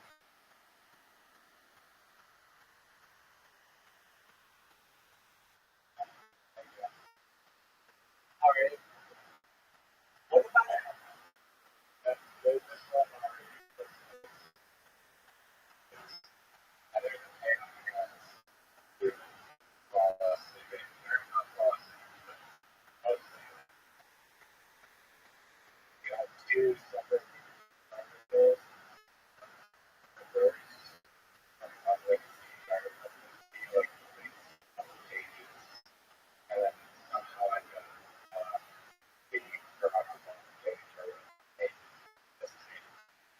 great idea. like 60 weeks of separation. Yeah. Really, really, really cool idea. I think there's something like that already. I could be wrong, but I think there's something like that. You know, but they are public.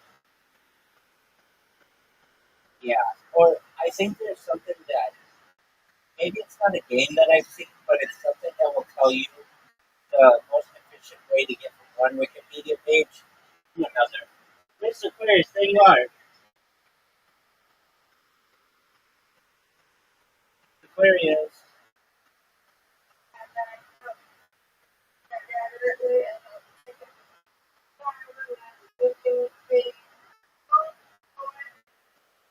You're good.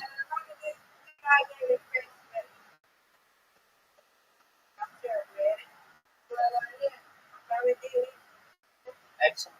Riser, do you want an invitation to bowling?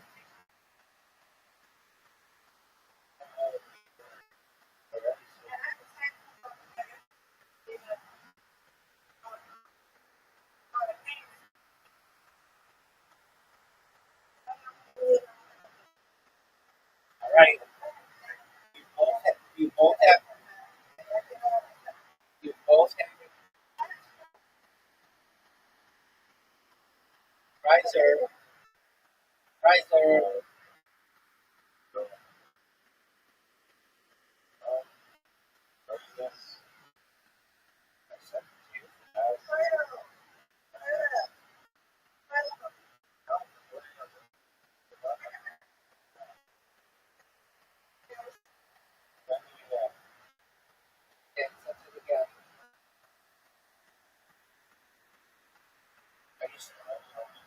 I, I, I sent it.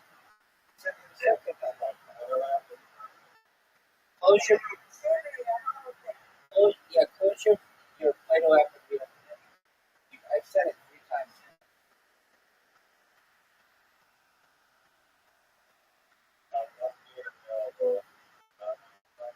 I don't know, update.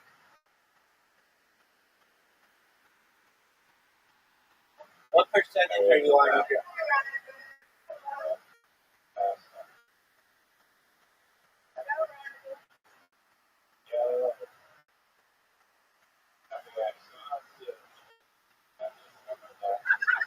Yeah, 2. Okay. Okay, I understand. I'll see if I can invite friends. Okay, I mean, I've invited you. You have the same account you always use, right?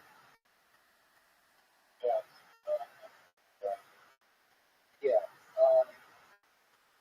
Okay. Okay. Copy game link. Just a moment. I'll send it to you in a private message. Maybe, maybe that's it. That is weird. It always works. Okay. Go to the link I just sent you. Okay. There we go. That's weird.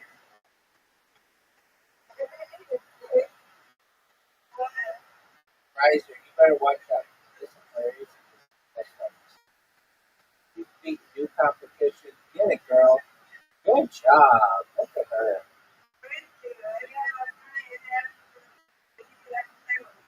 What else is that?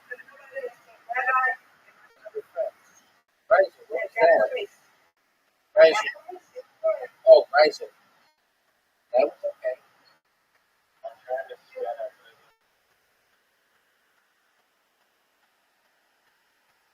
How'd you like that one, Riser? Did you see how slowly that was?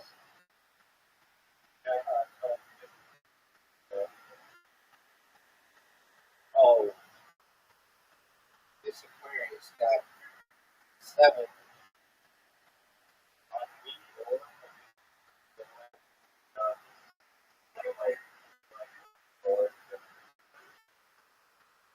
That's pretty solid. Oh, that was good. Riser. That was really good.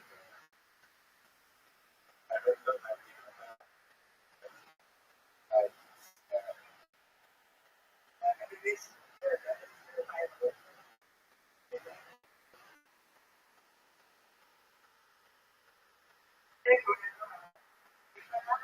Yeah, you got a record?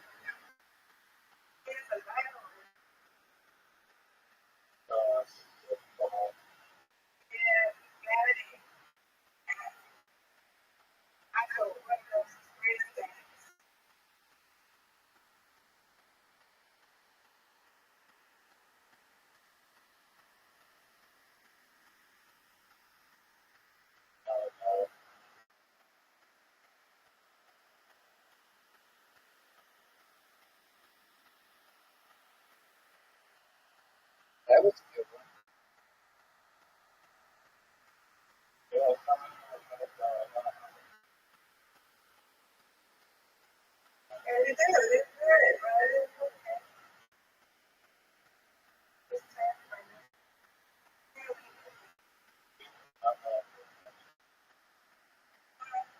Oh, sorry.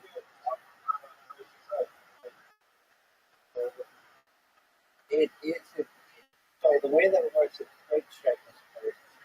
You get your strike, and then you get a double on your next two if you get a strike. Or if you get a spare, you get the spare, and then you get double on your next two. Just the first one.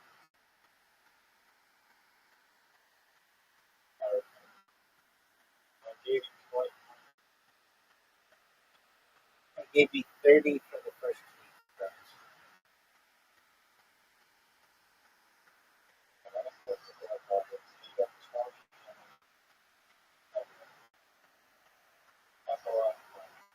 Word, dog. Ooh, let's first get it. You should.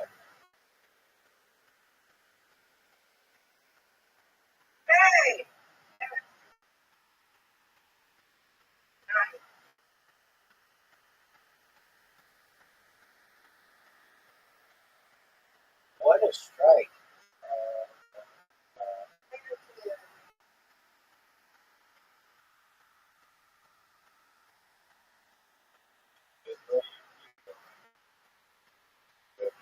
I agree. Oh,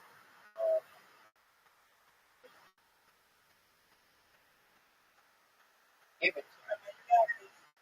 No, I don't get these two.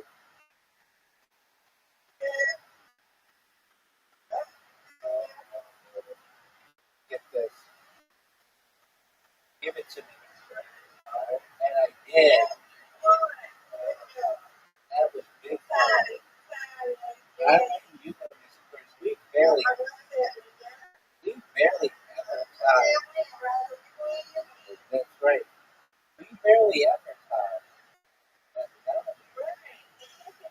That's okay. Last one. Last game. Kaiser. Now it's your turn. You just won. When we win, you win. But now we need you to win as well on your own. And but you still won.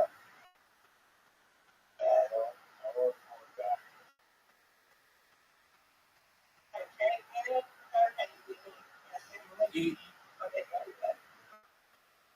did it send you the invite, Kaiser? Like, did it drop down notification? Oh, look at this strike. Look at this strike. This is great strike.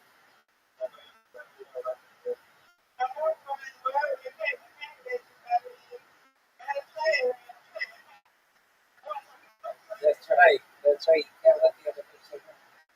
Oh, nice spare. Riser. That was an excellent spare.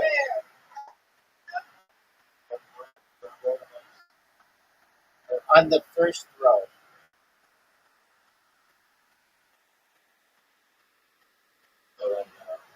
On the first throw, yeah, they do. So we'll teach you. So for Miss Aquarius, hold the first double on these.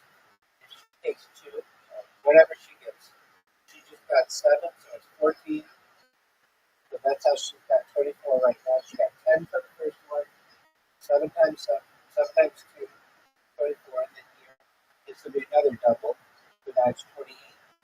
She got that second time. Double. For the first throw, yes. It'll double again. So you just got 8. got 60, you got 26. Now this one, if you get these two, they only count. Oh, there you go. And the difference was that you got a spare, she got a spare.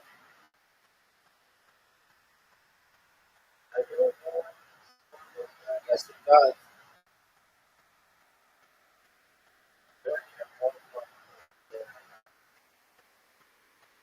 You get the exact same double your next two for a strike and double your next one for a spare.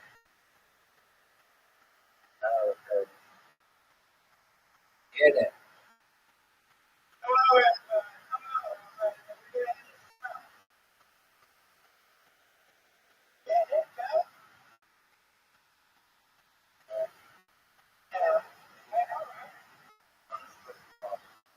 Not impossible.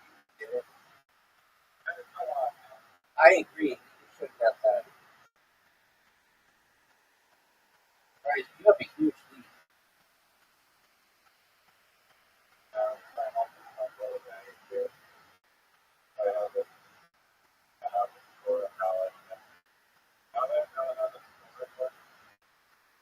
So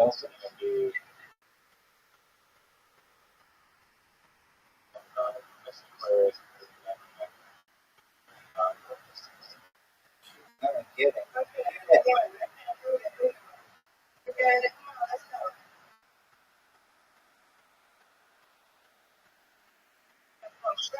Oh, you're gonna win, right? So you're gonna win.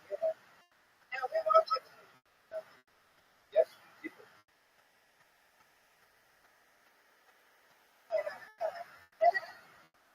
That's right. Right, so you just like have to get something. You're gonna win. Oh, it's over. Oh, it's over. So you get double what you were gonna get.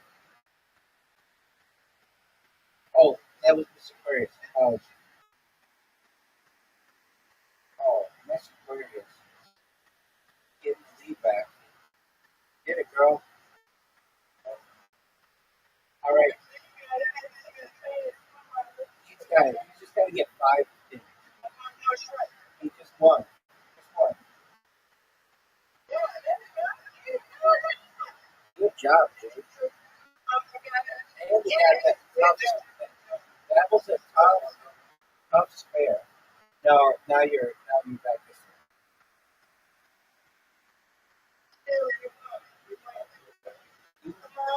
You had a really good score. Very good. Yes, you did. Good job. Good job. Like 114.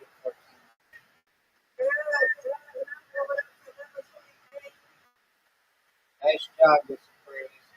Nice job, Ryan. So win and you win. So you did it. We're proud of you. Good job, Riser.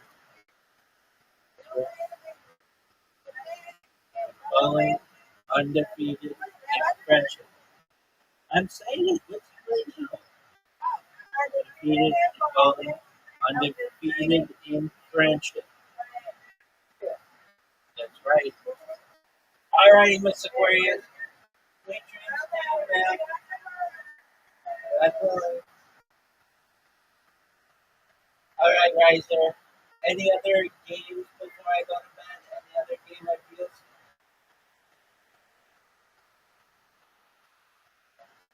I got one.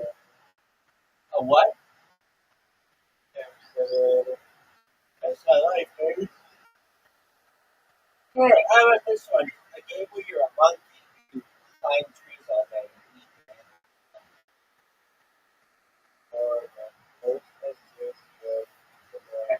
Diddy.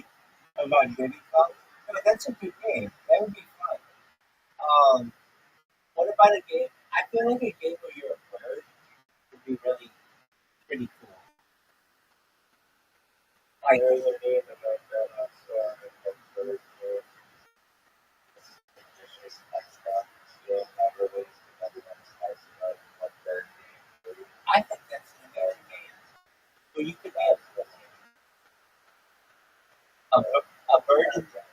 bird in the city.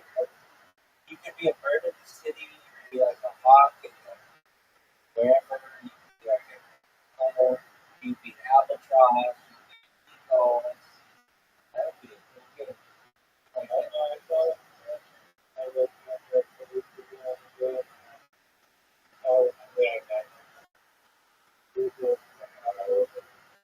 Like anti-gravity.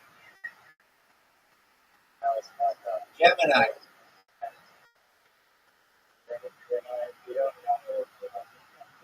Gemini. Llama. Bard.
What's a sugar bush? Are you in a sugar glider?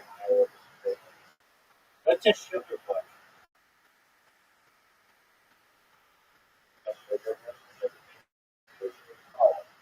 Um, okay, there was this game in the 90s that was a lot of fun called Del Down Under, and it was basically you could use for any fish.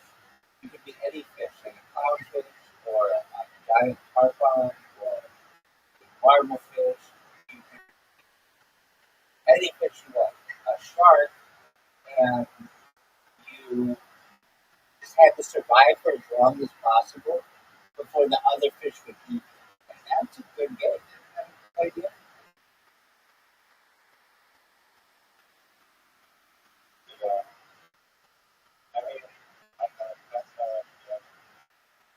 It was entertaining. You would go around eating the smaller fish, which gave you an objective. You had to go around and yeah, so the way that it worked was you couldn't just start with the shark. You had to work your way up, getting like beating certain levels to get better and better fish. So like you start with like an angelfish or a clownfish, then you move up and you can be like a pufferfish, which had some special like it had special defensive mechanisms that made a bigger fish would try to eat it and you spike them into a ball and you make them spit you out. And then you could be like a squid and squirt back, get at them, like, then you could keep moving your way up to like a barracuda, then eventually you get to be a great white shark that can eat. And it was a fun game. I mean, it wasn't like super realistic, but it was where you were an animal. And I like games where you're an animal, but I think that game could be really, really interesting if it were like motion simulated, like actually making like I mean, I don't know. The bigger the game, I guess, the more fish you have to. But there are plenty of fish. You could always make it more. I don't know. I'm going back to that game where you're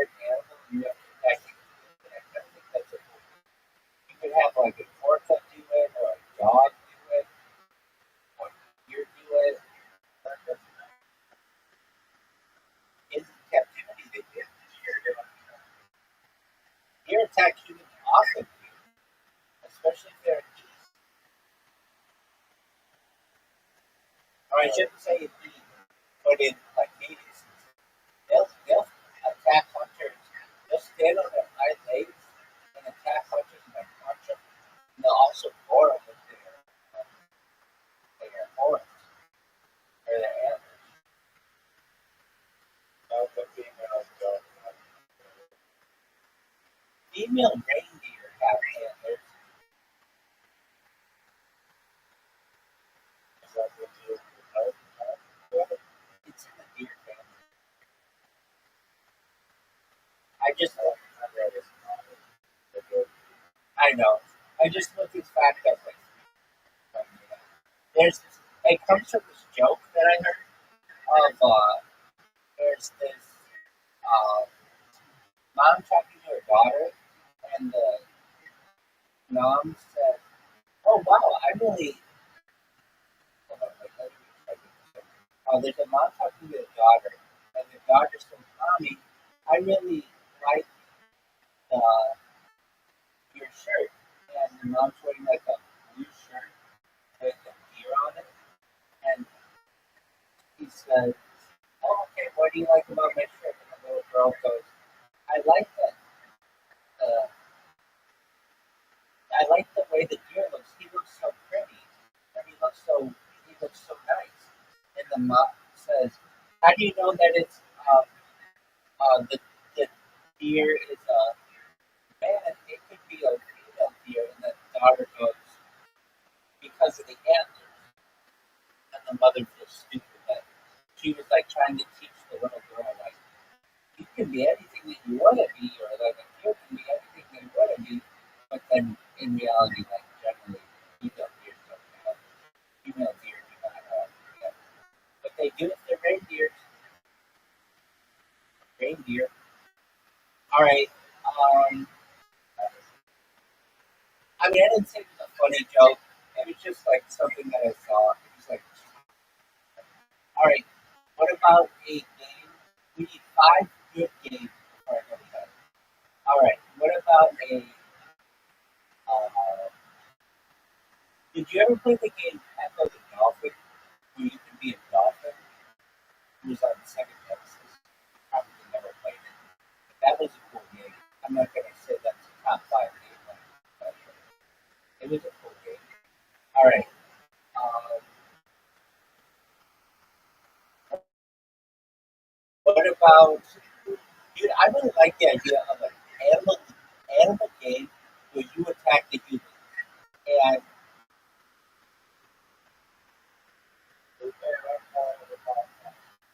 I don't know if that's one of the top 5, but I just think that would be a fun game. Like, okay, so imagine you were a duck. How are you going to kill a human if you're a duck? It would be like, I don't know, like try to fly into the car when it's driving, or like it'd be harder if you're a duck than if you were a goose, but it'd even be harder. It'd be easier if you were like a bear. Okay,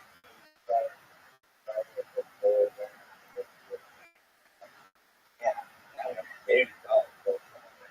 Word. I really think a honeybee simulator. That's a read. And I'm sure I would take like 10 minutes at the same time. All right. What about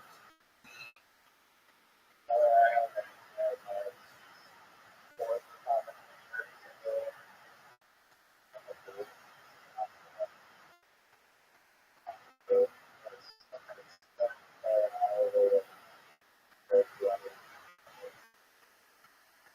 That's not a bad. They made one. This was like 10 years ago or something, but it's still really popular. It's called it's a general manager for uh, the NFL, where you aren't the coach, you aren't the football player. All you do is manage the team, and you like set different prices for concessions, and people fucking love it. There's another game called Head Coach, where you didn't play the game, you just coached the player. Madden has a thing. It's like you can play in the college football game, like a little bit of high school, then you can play in the college football game, and then you can transfer that player into Madden and play. You basically can play out this guy's life. That's a cool game. With that already.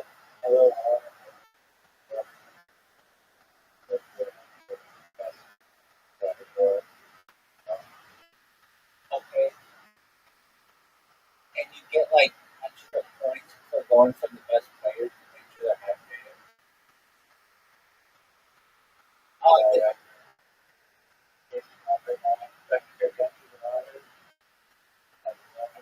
How about okay?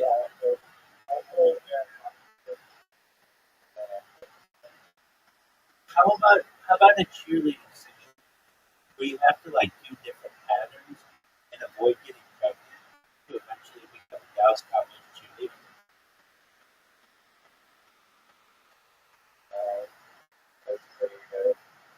All right, that counts as one. But no, really, cheerleader cheerleader would be cool. I just you'd have to like move your character around being like you like Dance Dance Revolution, but like just fun. All right,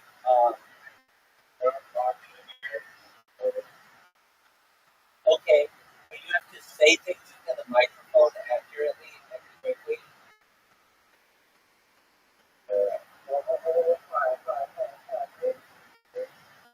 That could win. I like the same idea. This would be one, the karaoke one. You have to sing the song lyrics accurately within like 95% if they want to the next level.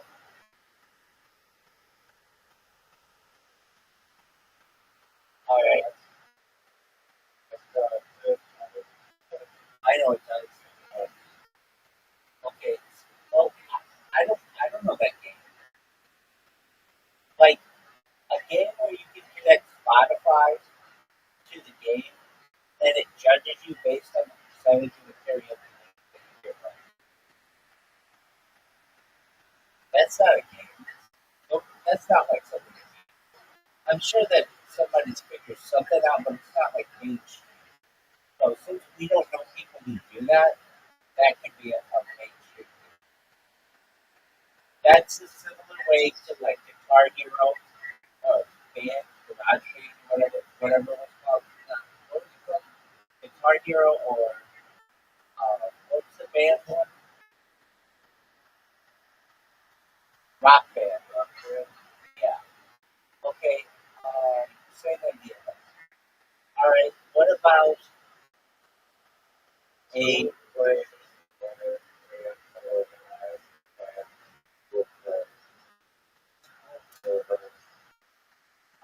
what if it were like a Broadway simulator where you have to sing the song and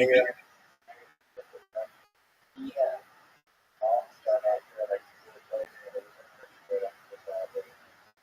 and you would be singing, you'd be singing songs.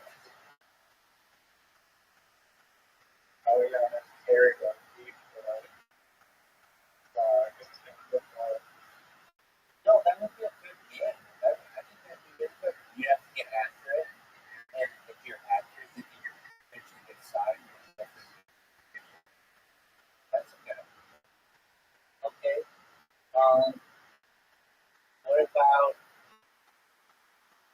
I don't know if this is a game. It's actually I don't think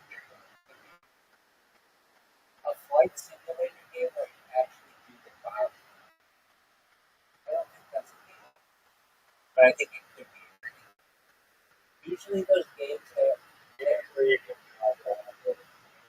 yeah, but you don't actually take off of the plane and like refuel, like do everything the pilot does and drop the bomb. Usually it's just part of the game.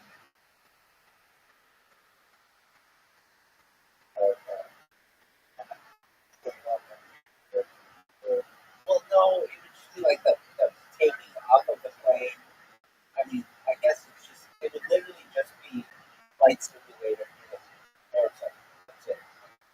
I guess you don't want to stop. But that's not fair. All right, what about a submarine? That kind of seems like it'd be boring as fuck.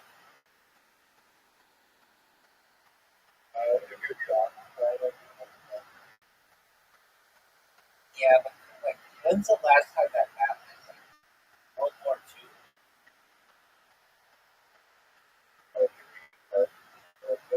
Okay, that works. All right, we need one more good game.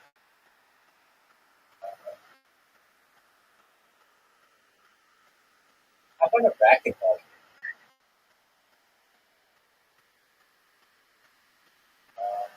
actually like we tennis, but for racquetball. I think you'd be good.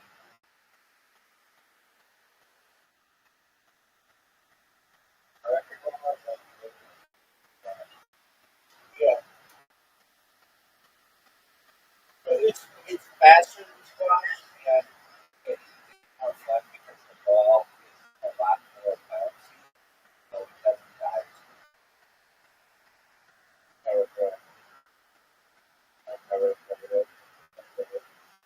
Dude, I'm telling you right now, racquetball is the most underrated sport.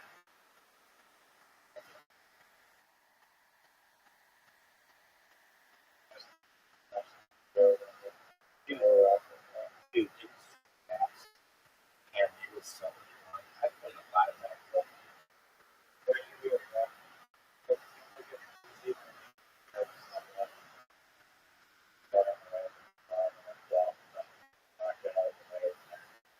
They have, yeah, those bigger,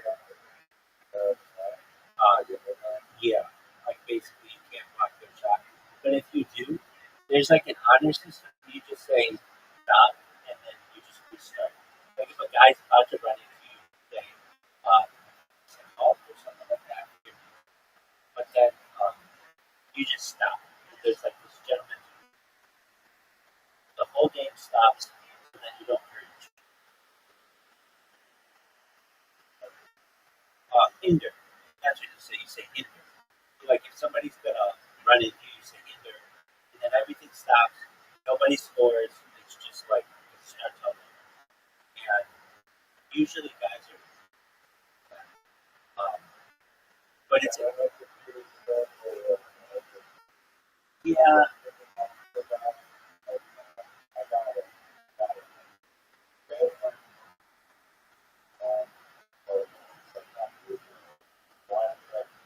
I think they go with I think they go with hinder so that you don't disappear.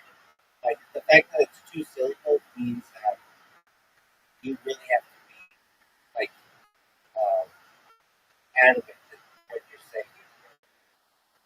But it works, and it is such an underrated game. The reason why it's not more popular, I feel like, is because tennis exists, and a lot of times the people who play tennis or play racquetball will just play tennis. But racquetball is so much faster than tennis. And the other thing is, if you get hit with the racquetball, it can hurt like a motherfucker. That's why when I play, I like to wear some padding.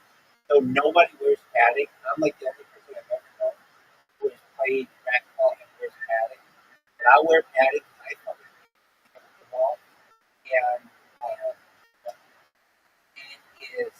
it is a game that literally like you will be so sweaty by the end of it. It's a much better workout than pickleball and tennis and squash because the ball is just always hitting the wall basically, unless like it's dead. But it can go for like you can have like minute long volleys where you're just running like the whole time. It's incredibly different. It's so much fun. And when you play with somebody who's really good, it like you're fun.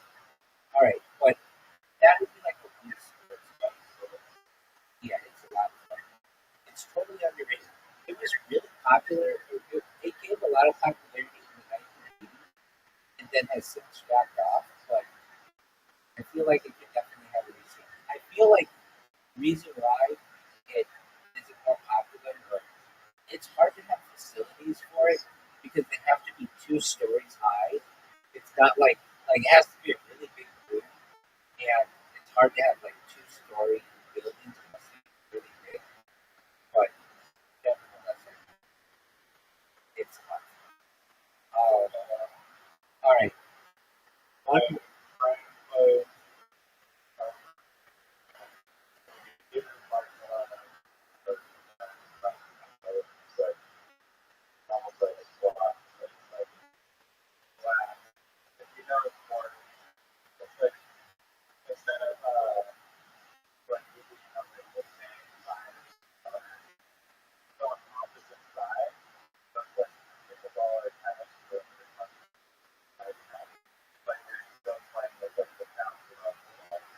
Did you call it paddle golf? Did you call it paddle golf? I just call it My my cousin, my cousin is a 16-time world champion at paddle golf. In jumping. He's like been in like the New York Times.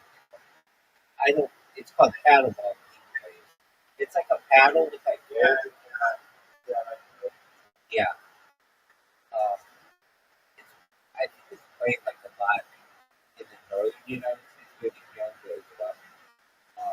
But yeah, someone I'm related to is like the world's. Like, he actually he's on a doubles team or was like they dominated like the 1990s. It was a while ago, but they were like the world's best paddle golfer. And I remember he got in the New York Times like every year. All right, one more game. So the game you're talking about does it have holes in the paddle? yeah.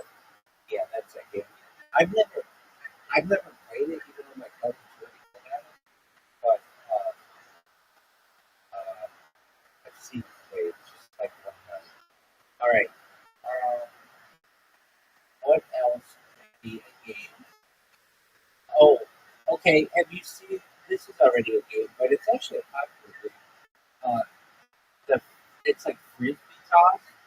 Have you seen this game?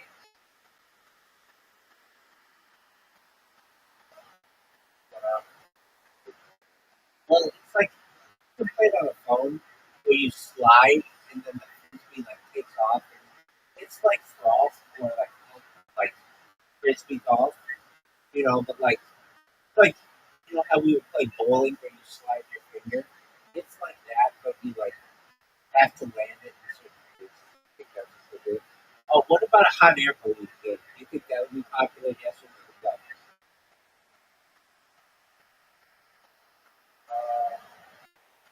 That's like how I think just another so I guess not to be different multiple game, but it's like these little short games and that. That's right. Exactly. Uh, Dude, I'm so surprised that like there isn't a uh, water simulator, boating simulator.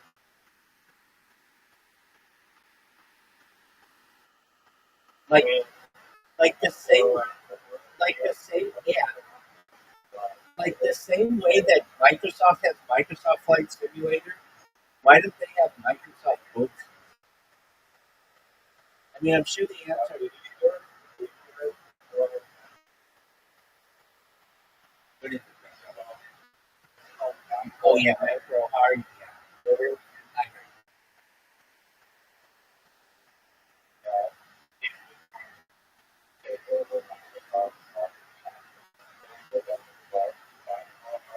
I wish him the best. He got a great name. He just likes companies, like he says. The most ironic answer is usually going to be the one that wins out.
usually don't.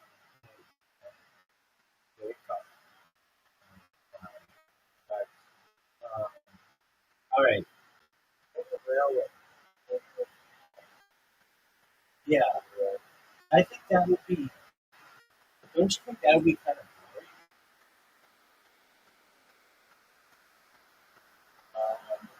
That's almost, I mean, it's not the best. I haven't played it. I don't know how much it is related from. There's It is pretty popular. there's a game that was popular back in the day called Railroad Tycoon, where you had to start the railroad company and like build the rails to certain places. That game was cool. There were a ton of those tycoon games. Roller Coaster Tycoon. There was one when I was a little kid, like really little. I mean, not super little, but maybe like is that a game? They had it was called Diamond Park Tycoon. Have you ever heard of this game?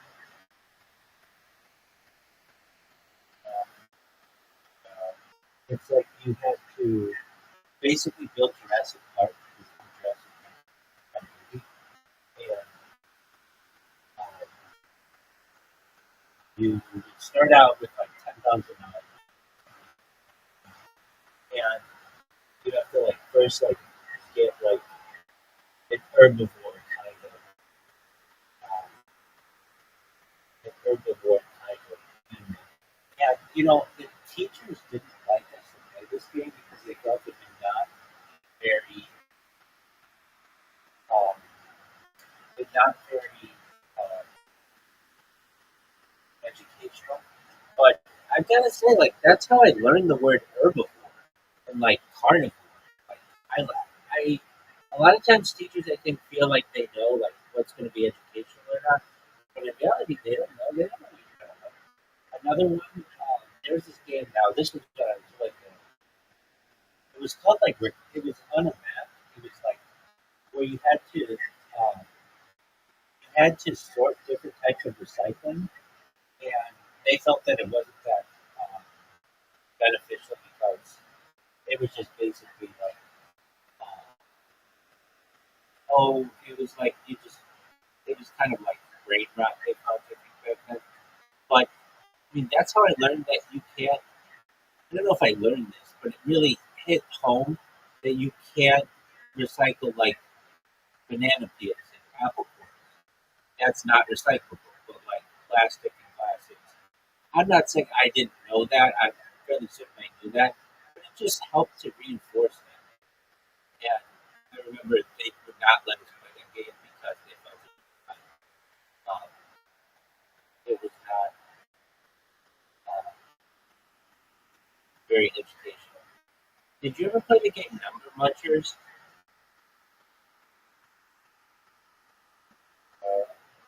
It's a very good game on how to learn like times tables and addition and stuff. And um, it was very when I was a kid. Um, the thing is, when I was a kid, they each I don't know how it was with you, but each room had one computer. We barely got to use it. Um, we did have a computer lab, but that was only on days where we could use a computer. Um, yeah. All right. What about a game where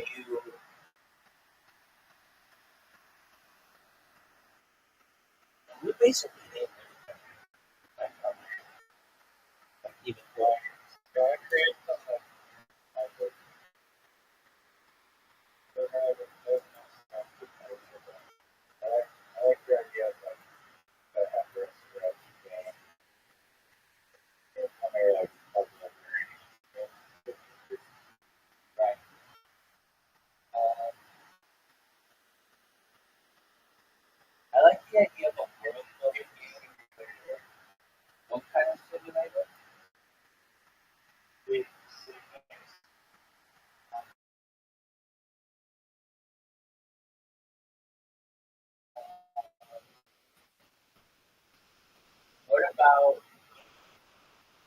I'm sure this already exists, but like a pop star simulator, where you start off as like kind of like what you were saying, like do a play and then work your way up, become more and more successful to the point where you're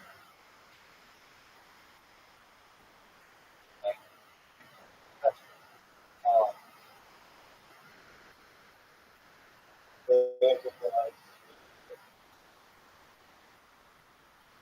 Santa Claus machine simulator. Okay, give me another good game. You know what a Santa Claus machine is, don't you? Wait, Riser. You know what a Santa Claus machine is, right?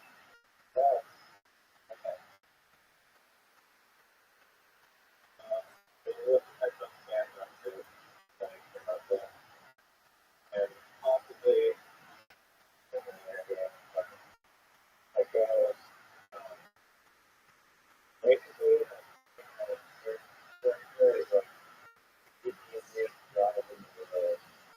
Everyone down there was not good, therefore, understand, and I will tell them okay. Why everyone knows that, okay, just do so jump up and understand on the person. Practice 5 times, so alright, okay, and then they maybe if they're lucky to stand up everyone's person.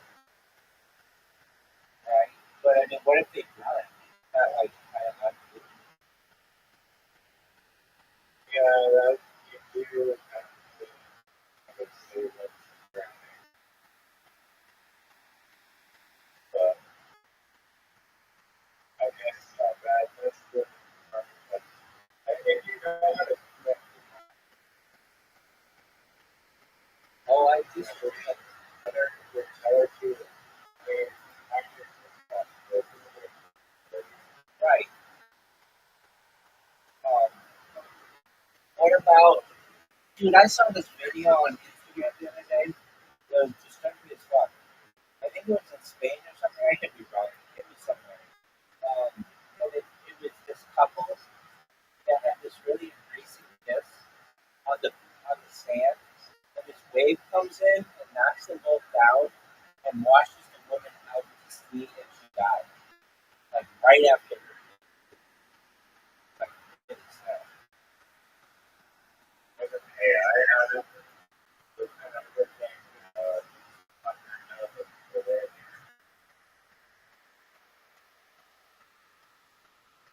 dude, dude, this is weird. Remember I said about that actor that really died? Do you remember this? Well, maybe that was just one. Uh, yeah. Okay, so I was looking at this. Okay, so this pretty famous director he died. Oh, he was murdered. Oh, this is gonna be big news, dude. He was stabbed to death today. His name's Rob Reiner. He's like, he did When Hell Harry Met Sally. You know that movie?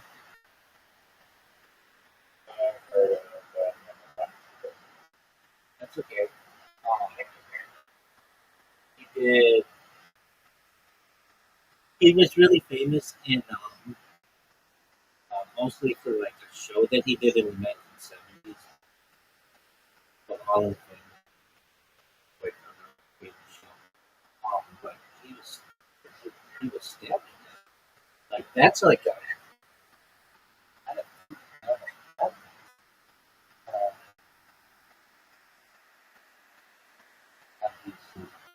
he was stabbed to death. Anyway, I heard this happened, and I went to Wikipedia, and it said he was still alive. And so I was like, oh, he's still alive. No, meat.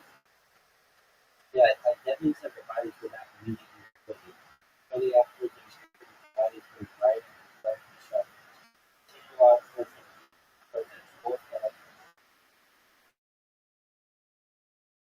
Yeah, and that's like as a cookies.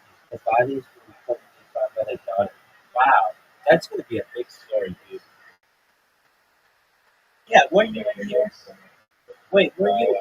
Hold on, weren't you in here when fucking Zoo was talking about that actor David, or not that actor, not the singer David? Were you in here for that?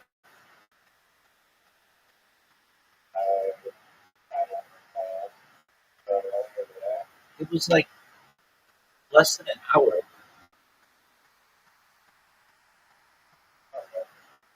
Yeah, it was, dog.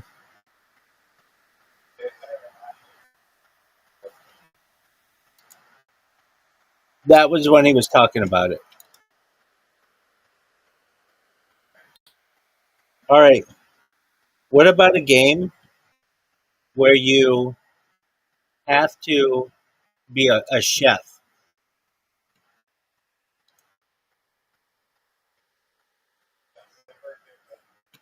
Ha- I don't know of a game. I don't know of a game. I don't know of a game that you've had to be a chef.